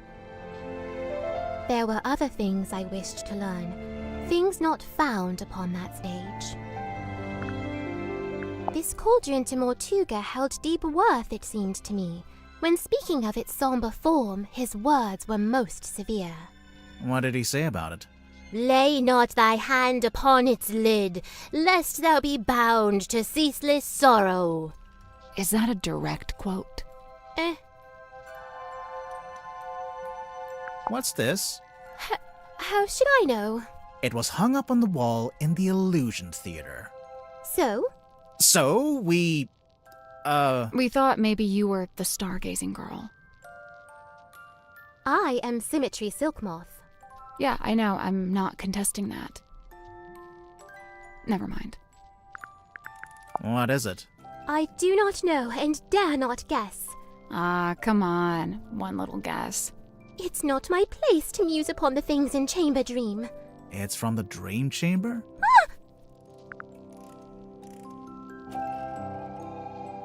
You drew this, Sim? I did. And you hung it up on the wall? In the Illusion Theater? I fully meant to take it down, but never had the chance. What is it exactly? Imprudent plans gone swift astray. Plans for a new magic act? Why'd you hang it upside down? Upside down? Yeah, I thought maybe it was part of some kind of trick or an illusion. I didn't hang it upside down. I hung it right side up. Really? Why would someone bring along a bottled form of sun? Sunlight's good for you. Vitamin D, I guess. What does it do? All kinds of stuff. If you don't get enough, it makes you sad. You know how people tend to be happier in summer and sadder in winter? Silkworm sun is scantly seen, even in a summer sky. I swear, sometimes she just gets lucky with the alliteration. I find it hard to look away.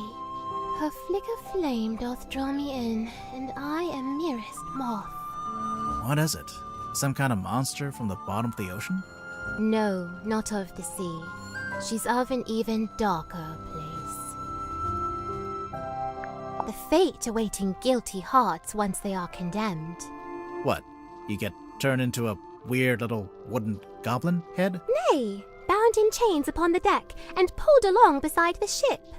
Oh, jeez. She's not serious. I don't think.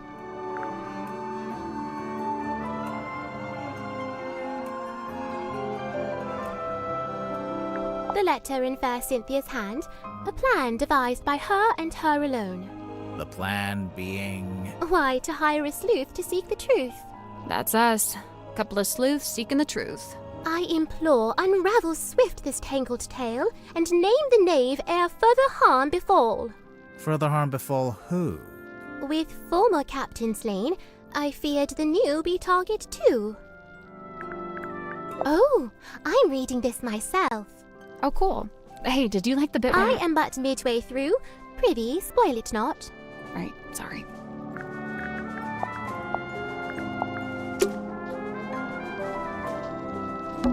It's a wooden chest. What's solid?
Nope. First things first, we need to Right. Surely it's the key to knowing where to put everything else.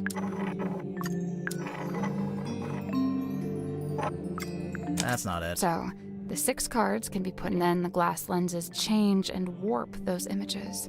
Nothing. 2 of the lenses use magnification to make things larger or smaller. And the other 2 use a kind of fisheye effect, which bends the images in different directions.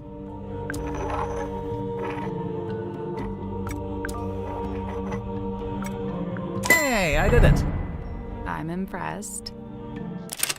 It opened. What's in there?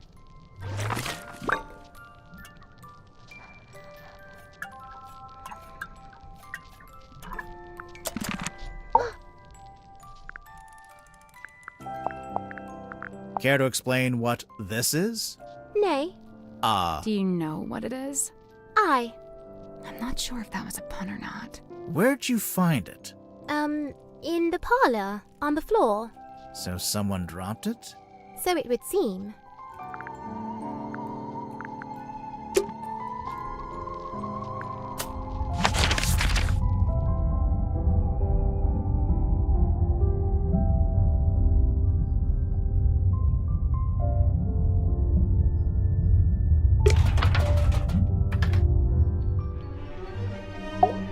You spoke with Sim, Yeah. and I'm not about to declare her innocent right here, right now, if that's what you were hoping for. aw, come on, do it. We haven't even spoken to all the suspects yet. Oh, which ones are you missing? You. Open the door, Cynthia. Looks like she unlocked. Finally.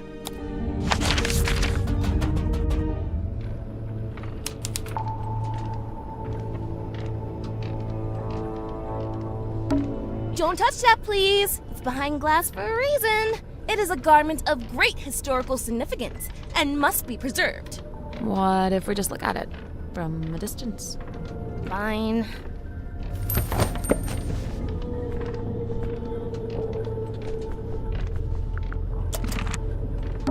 Can we look at the control panel? If you promise not to press any of the buttons. I will make no such promise. A radar? Either Maybe. way, it's a machine that looks out. Is it kind of I wave? think this is What are they expecting? Looks like something with 3. bowling ball? Coconut? It's an electrical switch. Something's if we carefully...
There we go. Nice. Something unlocked. The hatch opened. It's a ring-bound book.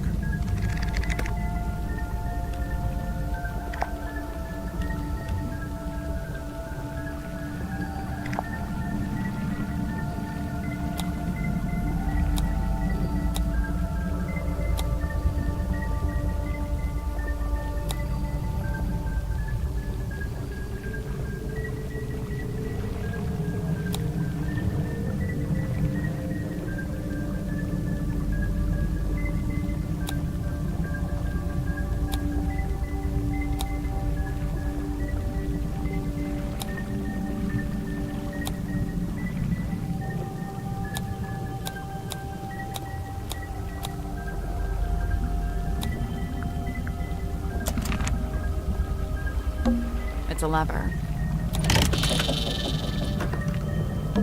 A little card It's came. got a bunch of notes. Oh, I guess it should. I wonder why you'd need that. Insurance purposes, maybe? It's a lever. A sheet of glossy paper came out. I think this is how they print out stuff they see. So, is No, there... nothing. It's a depth meter. Shows Grimoire. If you had a depth meter, it would say 0. Whew. Wow. Proud of that one? These look like the dials on my oven. You don't have an oven. I meant my microwave. Well, now I just feel bad. I think this We're one not going there. good. I think We're this not good.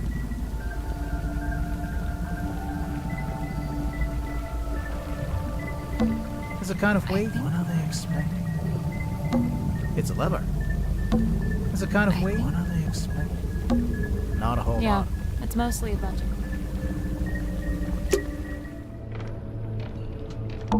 Oh, the ship's wheel. Don't touch it. I won't. That was not convincing.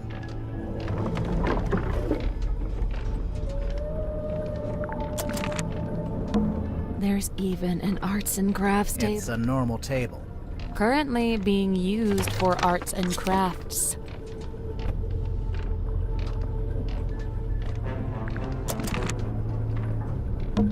Down periscope.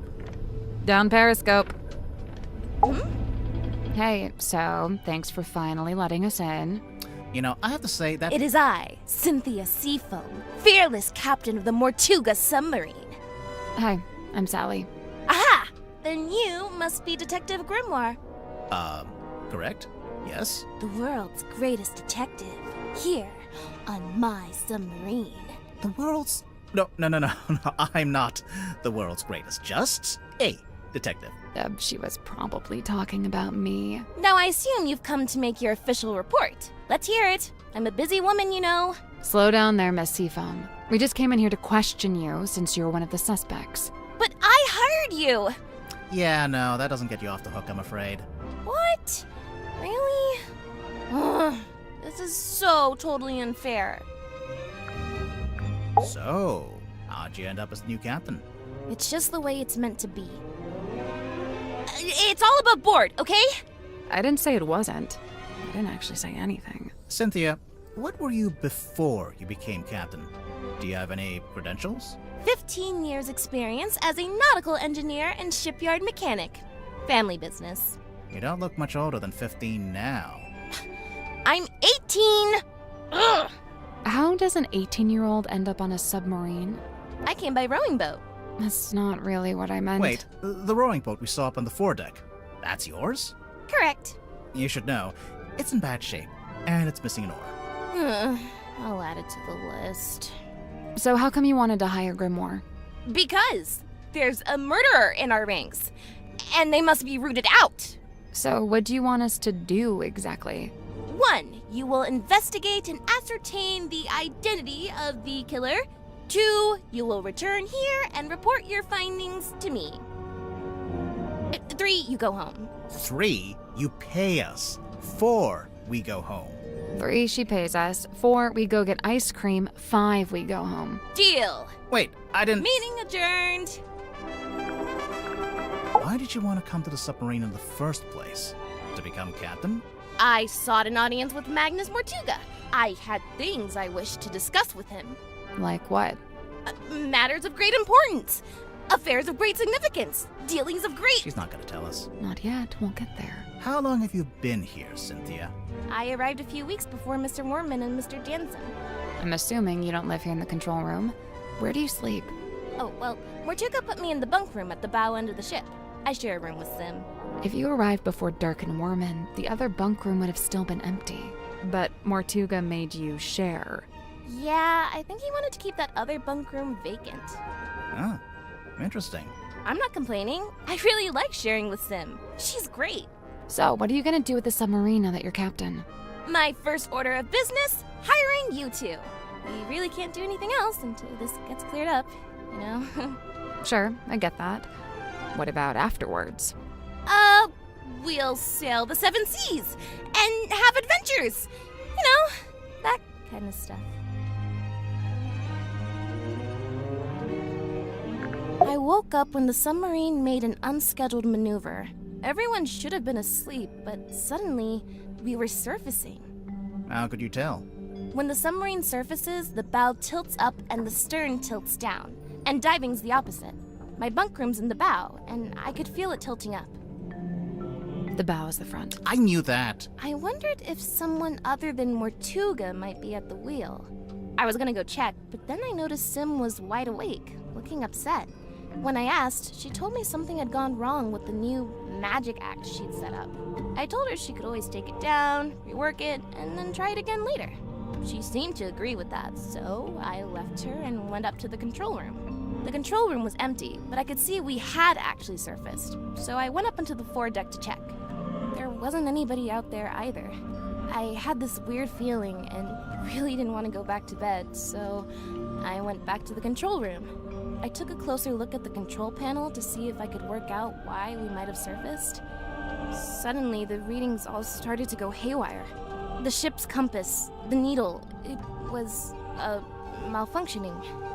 So I pulled it out of its socket. Yeah, I figured it would need to be taken for repairs.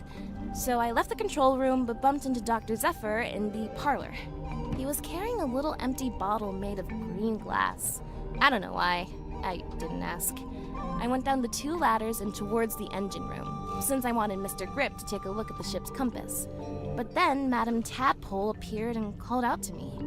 She wanted me to bring Grip and everyone else and meet her outside the storage room upstairs. I went into the engine room and gave Mr. Grip the compass.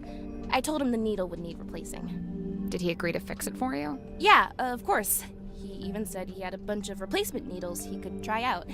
Anyway, then we went to the cargo hold to fetch Mariana Moon, and the 3 of us went up to the storeroom like Tadpole had asked.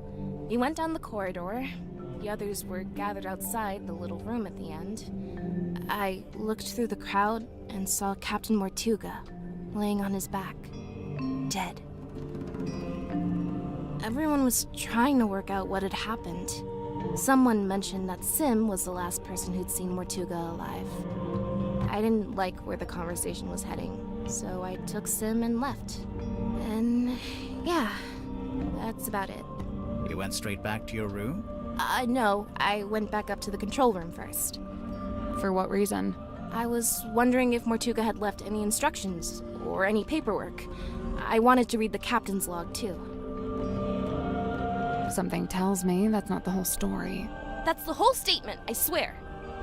If you have any other specific questions, I'll, field them separately.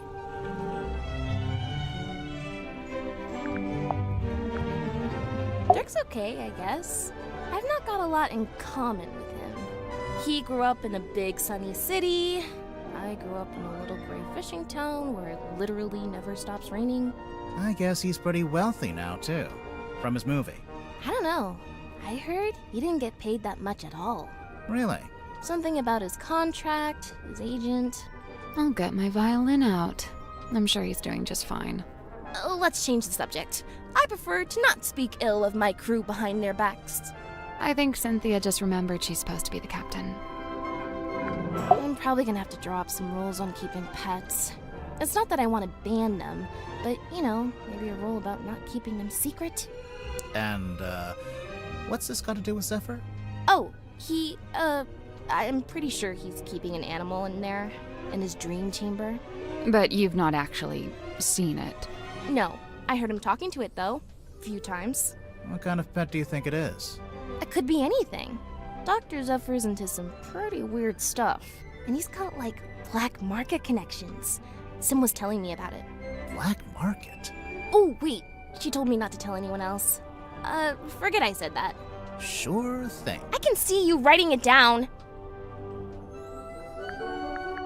When did you first meet Mortuga? When he let me into the submarine.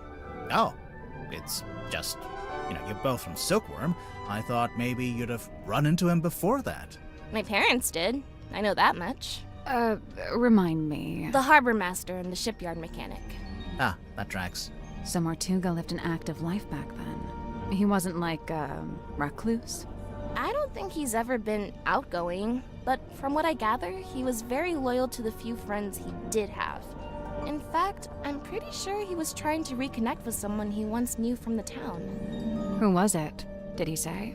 No, I never found out. Mr. Warman? I usually just try to stay out of his way. He's kinda grouchy. Did you know him before the submarine? No. He did grow up in Silkworm, but he lived uptown in a big fancy house. And I, didn't. Born with a silver spoon in his mouth, huh? Come to think of it, I don't actually think Warman was born in Silkworm. And, I think he might have mentioned something about disclaiming his inheritance. I guess he wanted to make his own money. Which, by all accounts, is exactly what he did after he left town and wrote that book. So why would he need to come back? He just really wanted to meet him, I guess. Meet who? Who else? Captain Mortuga. You said you're 18? Where are your parents? My stepfather's still in Silkworm. He's too stubborn to leave, even though the town's pretty much dead. Whereabouts? The shipyard beneath the lighthouse. That's where I live, too. Sounds like it might have been an interesting place to grow up. It used to be. Nowadays, it's basically just a big pile of rust. What about your mother? I'm sorry. It's okay. So, Cynthia, why did you want to become captain of a submarine? Not a submarine. This submarine. Like I said, it's just the way it's meant to be. Sim's my best friend. Well, that's nice. She's really cool and weird, and she knows all kinds of stuff about illusions and magic and curses and psychics and haunted dolls. What a ringing endorsement. Curses? Oh yeah, Sim's obsessed. She's convinced that she's cursed. Or even that she is a curse. That's why she wears that locket. I don't know. This sounds like kind of an unhealthy predisposition. Oh yeah, totally. I'm actually pretty worried about her. Especially since, you know. No? So it's looking like Sim was the last person to see Mortuga alive. They were both in that storeroom the evening he died. The Illusion Theater. So this is what Mr. Warman did after he left town. Why would he need to leave town to write a book? I feel like you could do that from anywhere. It was probably more about making connections. You mean like in publishing? In anything. Silkworm's a real dead end if you got any kind of aspirations. Aha! I see you found my case file. Sure did. How come you knew about Grimoire? Oh, I read all about the Tangletawo case in a newspaper. I didn't know that got any press. Someone must have sold their story. I gotta ask, did Fiona end up leaving the tower? Or is she still there? Fifi? Yeah, she and Poppy moved out. Oh, good for them. They got a real nice place out in the countryside. That's so nice. I'm jealous! There he is, Mortuga's little mascot. What does he do? Well, you know, bit of this, bit of that. A big green light shines out of his eyes sometimes. Yeah, we saw it. It lured us onto the submarine. That's the idea. How does it work? Do you activate it from in here? Nope, it just kinda happens. Wooden buoy is confirmed to be magical. I'm considering having this taken down. I'm captain, so I'm allowed to do stuff like that. Why would you want to take it down? It's just unnerving. It's making some of the crew uncomfortable. Some of the crew? Sun tablets? Yeah, for when you need sunlight, but you can't get any. Like if you, I don't know, random example, lived in a submarine. Baroness Fortuna. Who is she? She's the theater owner who adopted Sim. Did Sim like living with her? In the theater? Sim's reluctant to speak ill of her elders, but I get the sense that Fortuna wasn't very nice to her. You know, if this is poison, then surely it's a red herring. How so? Mortuga didn't die from poisoning. Right.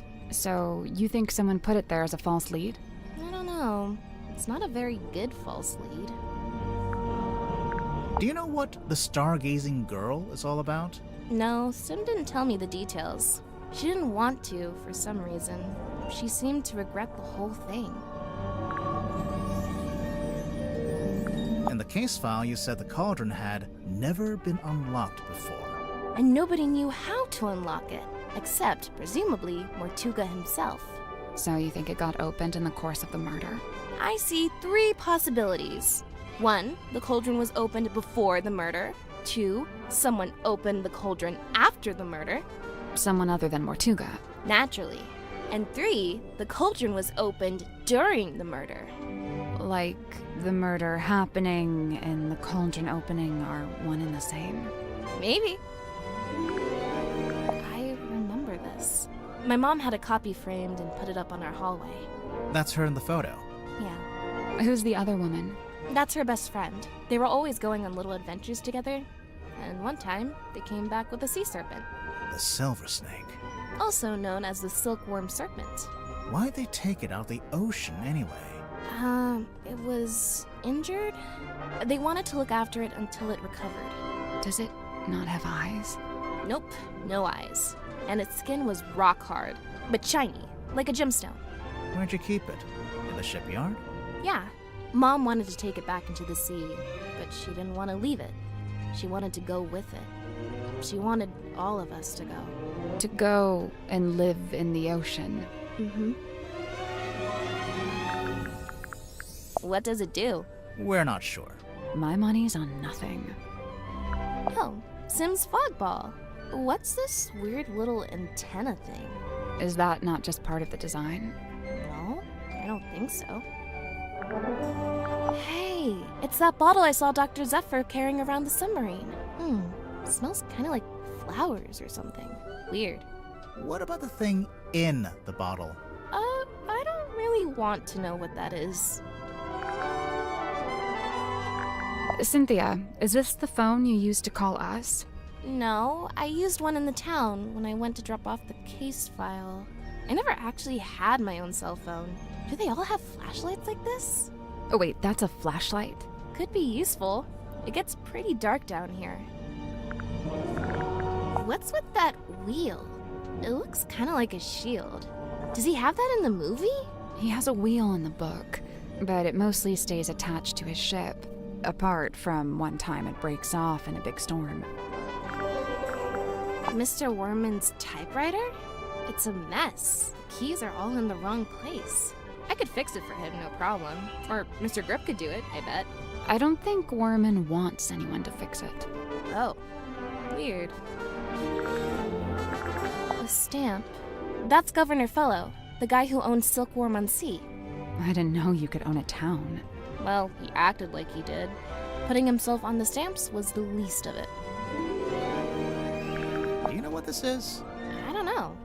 Does it belong to Madame Tadpole? Oh? Seems like the kind of thing she might have fished out of the sea. So, I noticed you're the captain, but you're not wearing the captain's jacket. I have my own jacket.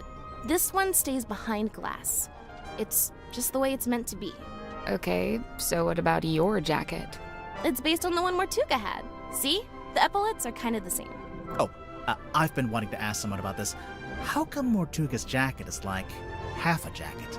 Apparently he didn't want to wear anything on his right shoulder. Some kind of pain from an old injury, I think. Oh, you found the captain's log. Sure did. How does it work? So, at the end of every day, you're supposed to print out one of these little cards with readings from the submarine's movements in the last 24 hours. Then, the captain signs it and writes about anything noteworthy that happened. So the card on the top, that's from the day Mortuga died? Yeah, I figured we should have a record of it. You took over as captain that same night? What of it? Nothing, just asking. How come there's 2 different wheels? The big wooden ones for steering left and right. The smaller ones for diving and surfacing. Speaking of, what does the S stand for? Seafoam. Yeah, figured. It's a work in progress, okay? What are you trying to do, exactly? I'm trying to get a handle on the exact form of the submarine. Is that difficult? Given its messy history, yes it is.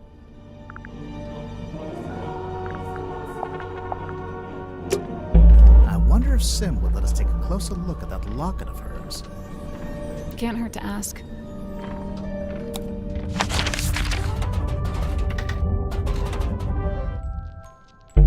Oh, right, I almost forgot. We should be able to get into Sim and Cynthia's bunk room now. Oh. Fair Cynthia, O truest friend, my steadfast fealties won. You're both from Silkworm, and you're the same age. Do you know her from before?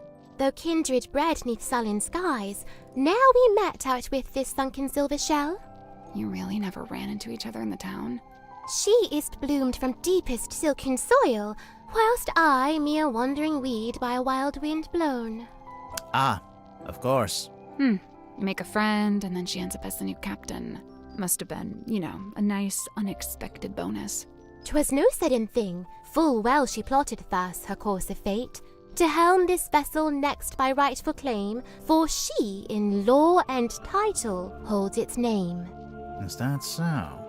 Cynthia Seafoam, number 6, the Leaden Crown.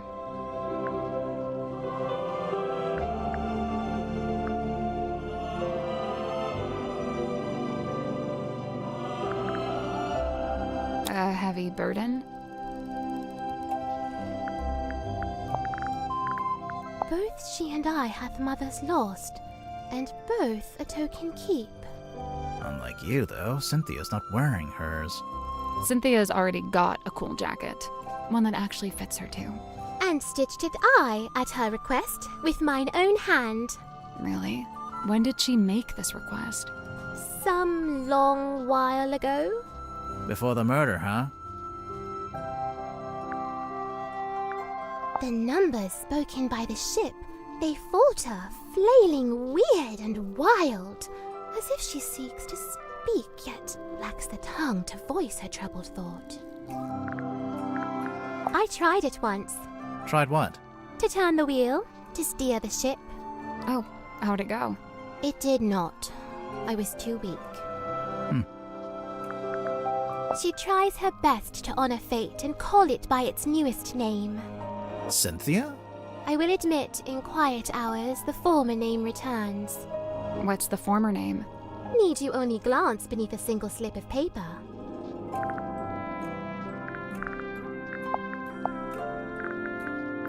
Sim, could we take a closer look at your locket? I suppose so. Please be careful.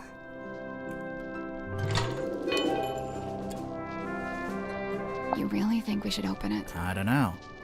It's up to you.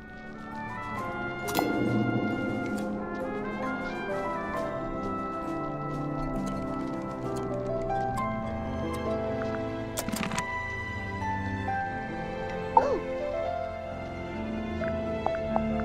'Twas my mother's own, or so I'm told. You don't know for sure? I was too young. I don't remember. I dearly hope to ask her and know the truth at last. Do you think you ever will?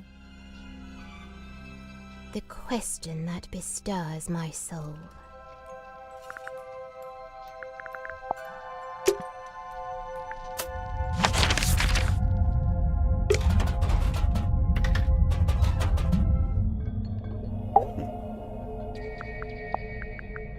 I noticed Mr. Dansom was quite determined to hold conversation with Magnus. What did Dirk want to talk to Martuga about? Nothing. It was the act of conversation itself he was after. First-hand experience of Martuga's mannerisms, affectations, and vocabulary. When I inquired as to why Mr. Dansom held fascination for such things, he said simply, research. I have a curious observation about Mr. Werman. Unfortunately, I haven't had the time to perform an analysis, let alone propose a hypothesis. That's okay. Just tell us anyway. I observed that he did not seem at all saddened or sorrowed by the death of Magnus Martuga. You can't know that. Some people don't always show emotion on the surface. Of course, quite true. However, Mr. Werman did display an emotion. Relief. Relief? Gazing upon the crime scene, much of the tension coiled up in Mr. Werman's body visibly dissipated, and thereafter he seemed energized, galvanized. I first learned about Symmetry from a newspaper article detailing her residency at the Fortuna Hall Theater. On the surface, it was merely a review of a magic show, but I felt something behind it, something of great interest. To me, it spoke of someone with a close connection to the ethereal plane. Taking an excursion from the submarine, I attended the performance. Afterward, I requested an audience with Miss Silkmoth herself. And speaking with her for a scant few minutes, I learned two things. First, and most importantly, my instincts had been correct. She was indeed fascinated with the great unanswered questions of metaphysicality.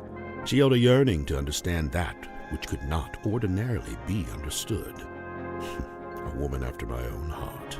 What was the other thing? You said you learned two things. That she was thoroughly unhappy with her lot at Fortuna Hall. The theater owner was a heartless woman who, among other indiscretions, did not compensate Symmetry for her work. But she had no family, nor any other connections. She had nowhere else to go. So you invited her to come live on the submarine? To put it simply, Did she bring all her props and stuff with her? everything she could carry. Why? Was she gonna keep working as an illusionist on the submarine? No, Miss Silkmoth would be working with me here in the Dream Chamber. I notice she's not here anymore. Her tenure with me has come to an end. She has moved on to pastures anew. It is no mark against Cynthia's character. She is a sharp young woman and capable engineer. But I was wholly surprised to learn that she had become captain. Did she never say she wanted to be captain? On the contrary, I was aware she'd held such aspirations, initially. But I was under the impression that her campaign had ended in failure. Meaning? That Miss Seafoam had made her ambitions known to Magnus, but he had shut them down. How come the goggles are blacked out? It is a weighted sleeping mask. To induce REM sleep? Correct. What's REM sleep? That's the kind of sleep where you dream. Aha. So what's the big funnel on top? It is an energy filter. So it filters the dreams as they come out of your head? The opposite. It filters the dreams on their way into your head? Correct. Oh yeah, dreams are transmissions from another dimension. I forgot. But what's the point of filtering them? What does it do? To study the transmission, it is first necessary to change the format of the energy signature. Oh, like when you change a WAV to an MP3. This is a syntax with which I am not familiar. Where do you get this from? It is on loan from Miss Silkmoth. So it's for some kind of magic trick. I thought it was a crystal ball, like a fortune teller would use. Indeed, it is a divining orb of a sort. However, I am not using it to see into the future, for such a pursuit is naught but folly and nonsense. Right. But I'm sure whatever you're using it for is totally rational and sensible. Do not question the orb. I'm always telling him that. Okay, I'll bite. What's a hex bottle? It is a glass container with a hex inside. A hex like a magic spell? I've been forthcoming thus far. Unusually so for a man of my nature. However, certain things I shall be keeping to myself, especially if it has no bearing on your investigation. What if we can prove it's got something to do with the murder or the crime scene?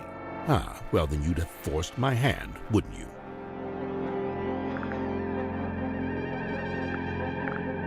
I have no interest in such a device. It is merely the debris of an exoteric society. It holds no energy. Sure it does. It says right there.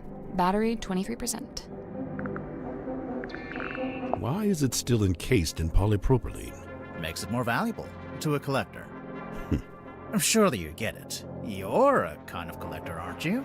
I collect only one-of-a-kind items, and only those with significant provenance. Technically, this does have significant provenance, since it's owned by Dirk, and he's the actor who plays the character. Oh, yeah. The keys on this typewriter, they appear to be a set of arcane runes. Has Mr. Werman been dipping his toe in the black arts? That's odd. This doesn't look like Magnus's handwriting at all. It's not written by Mortuga. It's from a guy named Ibis. I saw the diagrams pertaining to the location of the Mortuga submarine, and I assume Magnus must have written it, for who else would know such things? That belonged to Magnus Mortuga, but I suppose it should pass along to Cynthia. Cynthia doesn't get all of Mortuga's stuff just because she took over as captain, surely? Of course not. However, I imagine at some point Cynthia may wish to unlock the captain's cabin. She'd need a glass eyeball to do that? Naturally. While it holds the pretense of being an eyeball, in truth, it is a key.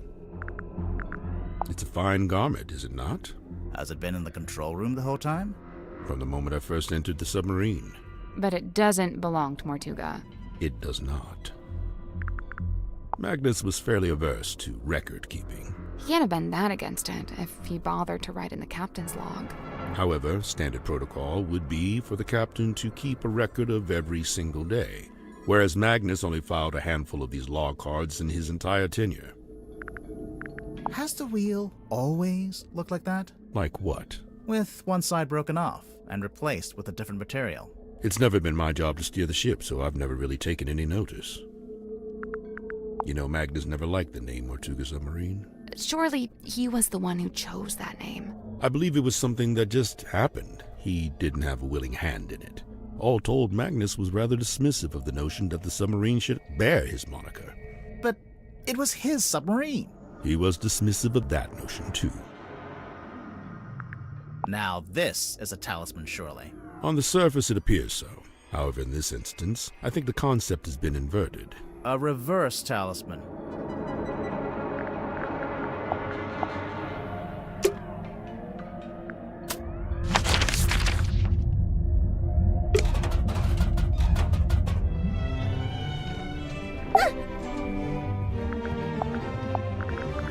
Sim let you see her locket? Do you know what's inside? Did she ever show you? No, and I didn't ask. She's allowed to have secrets. Wait, you didn't open it, did you? Yeah. Was it okay? There wasn't anything bad in there? It's fine. Okay, fine. Good.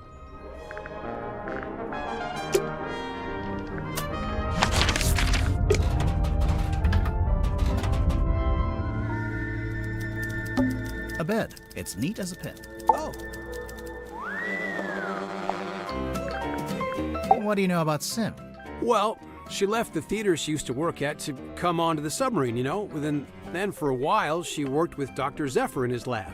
But not anymore. Nope, she's working on something by herself now, in that room that looks like an old-timey kid's bedroom. Do you know what it is she's working on?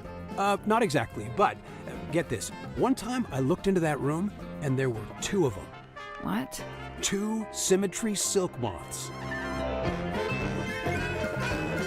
I heard Cynthia's captain now just because of some contract she signed. What's the problem? Huh. You can't always trust a contract. No, and I doubt she had it reviewed by an independent third party. I mean, she seems to want to be captain.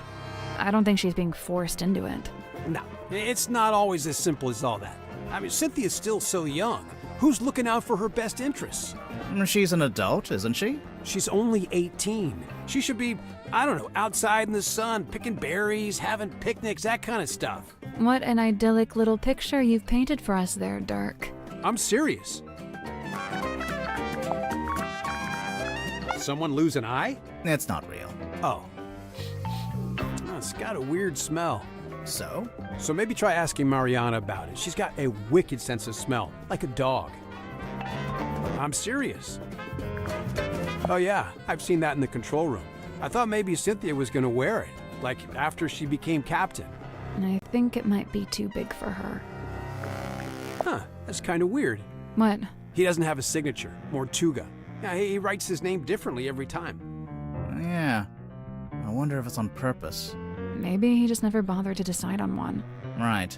It doesn't seem like he was a paperwork kind of guy. Yeah, guess not. I got to steer a big wheel like this in my movie. Mine didn't have that red metal bit, though. Also, mine was up on the aft deck, not, indoors in a control room.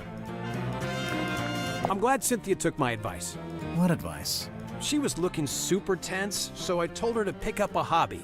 Arts and crafts is a good choice. Hey, it's Sim's necklace locket thing. Any idea what she keeps in there? It's not really my business. Unless you decide it's related to the murder, then you'd be all over it, I bet. Dang. Called out.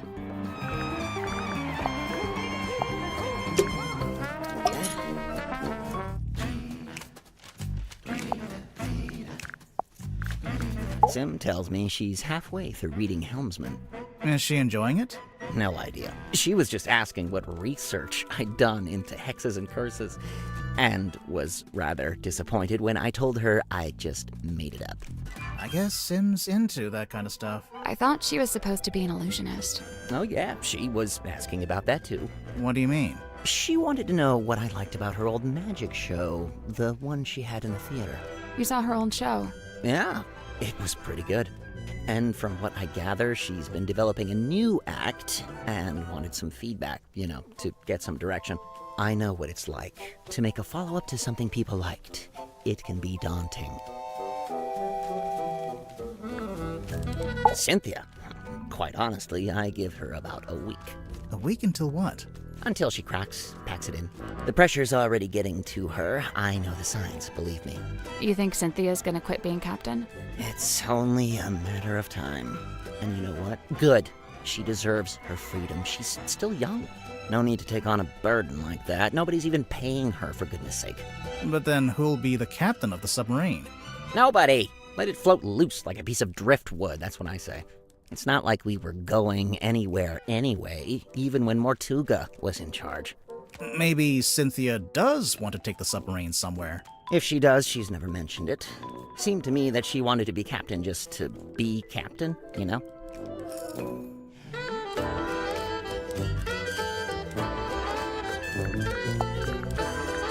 What's this? The world's smallest piggy bank? What? It's not a piggy bank. Is it? Well, it's got a slot, and there's something in there. I thought maybe it was a penny. It's gaudy, sure, but when I first saw it, I thought, good! Mortuga will be a man of melodrama and romance. Just what I'm looking for. But nope, he never wore it, never even looked at it. The machine that spits these out must be broken. I'm sure Cynthia's intending to fix it, although she might... Why do you say it's broken? On the latest card, the readings toward the end are all messed up. Looks like a misaligned printer head. Bane of my existence, those things. I noticed the wheel is thematically consistent with the submarine at large. How so? Well, it's, cobbled together from other component parts. Parts that were, by themselves, broken or otherwise disused. Huh. We used to keep records like this in the town hall. The blue parts from an original blueprint of a submarine, and the yellowish parts are from a technical drawing of a ship. Still a blueprint of sorts, but a bit older. Where did Cynthia get them from? I don't know. Maybe she took them from Mortuga's desk. Symmetry's locket. A mystical heirloom from her tragically departed mother, no doubt. Did she tell you that? Oh no, complete guess. But that's just how these things go, isn't it?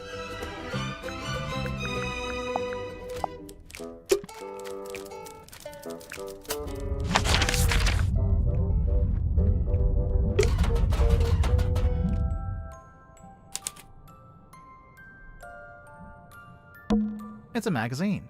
Hey, this is pretty recent.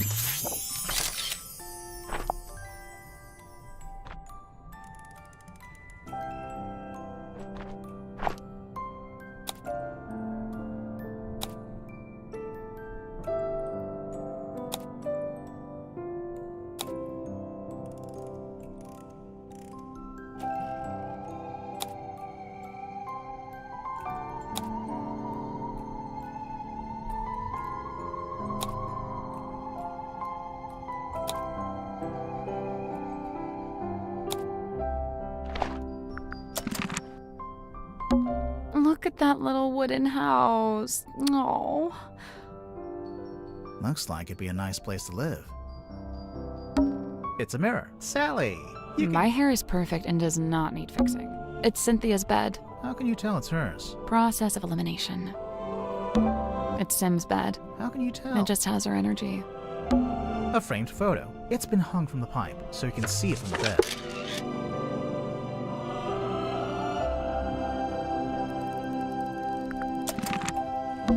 It's Cynthia's bed. How can you tell? Process of elimination. It's a pig. It's a safe in the shape of a pig.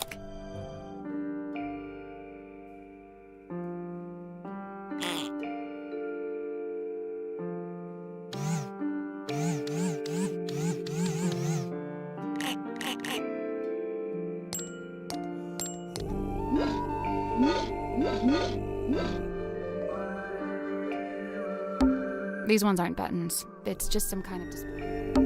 These ones aren't buttons. It's just some kind of...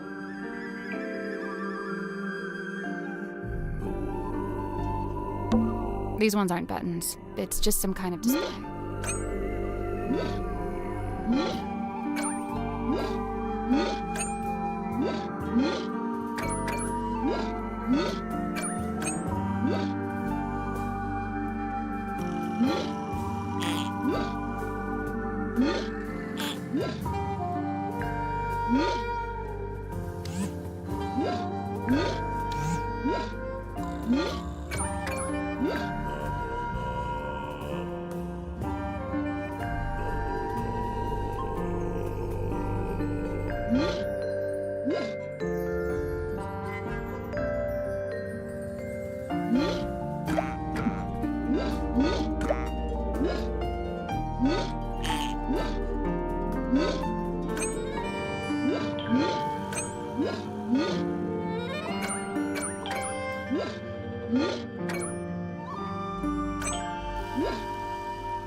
These ones aren't buttons. It's just some...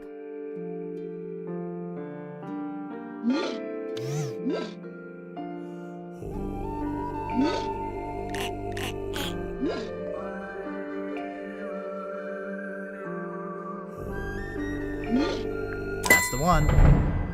Good job. What's inside?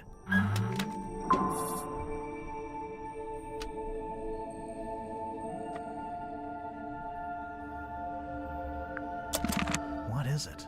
I don't know. Well, I guess we can start by asking Sim and... A framed photo. It's been hung from the pipe, so you can see it from the bed.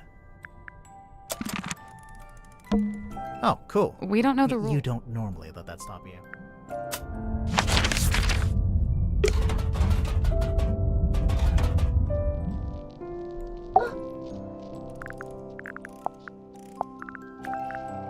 This is Dirk's, I'm guessing. You guess correct. Kind of him to lend it to you. Yeah, I'd imagine it's kind of precious to him. Au contraire, he spoke of it with sulk and scorn. Glad was he to see it gone.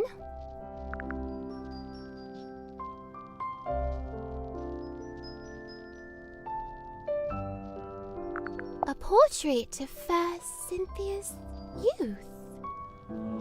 Sim? What's wrong? Mine eye is drawn against my will to she that lingers far from frame. The ship, in the background. What about it? A sorry, sorrowed tale has she, for never fully wrought. Left to rust in stillborn state, the dream forever gone undreamt. There she is. Oh! I don't know. I've never seen her with my eyes. I've only ever heard her voice. When? At night, when half asleep. Half asleep or asleep? What did she say? I wish I knew. Oh, how I wish I knew. If you've never seen her, how'd you recognize her from the photo? I cannot say. May I ask where you found it? Actually, it was in your bedroom. Oh, this is what Cynthia was hiding under her mattress? No, we found it in a safe. Oh, But now I feel like we should check on Cynthia's mattress. I guess we should go look under Cynthia's mattress.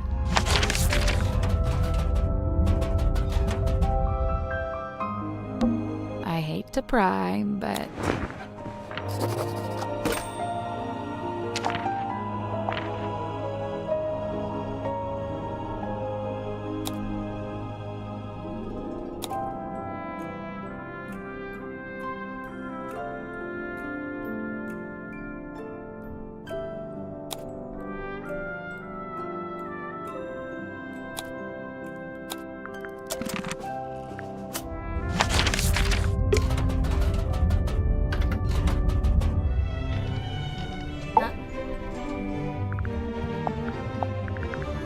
You know, this article's kind of unfair to Dirk. It barely mentions him. Probably because it was written before the movie came out, so he wasn't famous yet. Oh yeah, true. The movie was a hit, right? So Dirk's famous now? I guess he must be. He told me he's getting all kinds of offers from other studios. Lucky him. He must be thrilled. That's your mom? Yeah, she was the harbor master. That's a pretty fancy jacket for a harbor master. Looks more like a naval officer. Yeah, well, she had a lot of big ideas. She was super ambitious, always making plans. My dad could barely keep up. That's your dad on the right? Yeah, stepdad, but yeah. Are you too close? Not really. We kind of drifted apart after a while. I locked it in the safe. I didn't think... What is it? The night of the murder, when I was in the control room by myself, it was right around the time the ship's compass was freaking out. You used the underwater imaging system? I don't know why. I couldn't resist. But then this came out. I wish I hadn't done it. I put it in the safe so I wouldn't have to think about it. I can understand that. Really? Yeah, sometimes you gotta compartmentalize. One thing at a time, you know? That's true. You found it, huh? We did indeed. Indeed. We did indeed. Yep, we got it. Good joke. Let's move on. Why did you hide it? I'm allowed to keep stuff under my mattress. Is it yours? It doesn't have your name on it. No, it doesn't. That's exactly why I brought it with me, actually. Go on. No, I'm done talking. Indeed. Oh, shut up.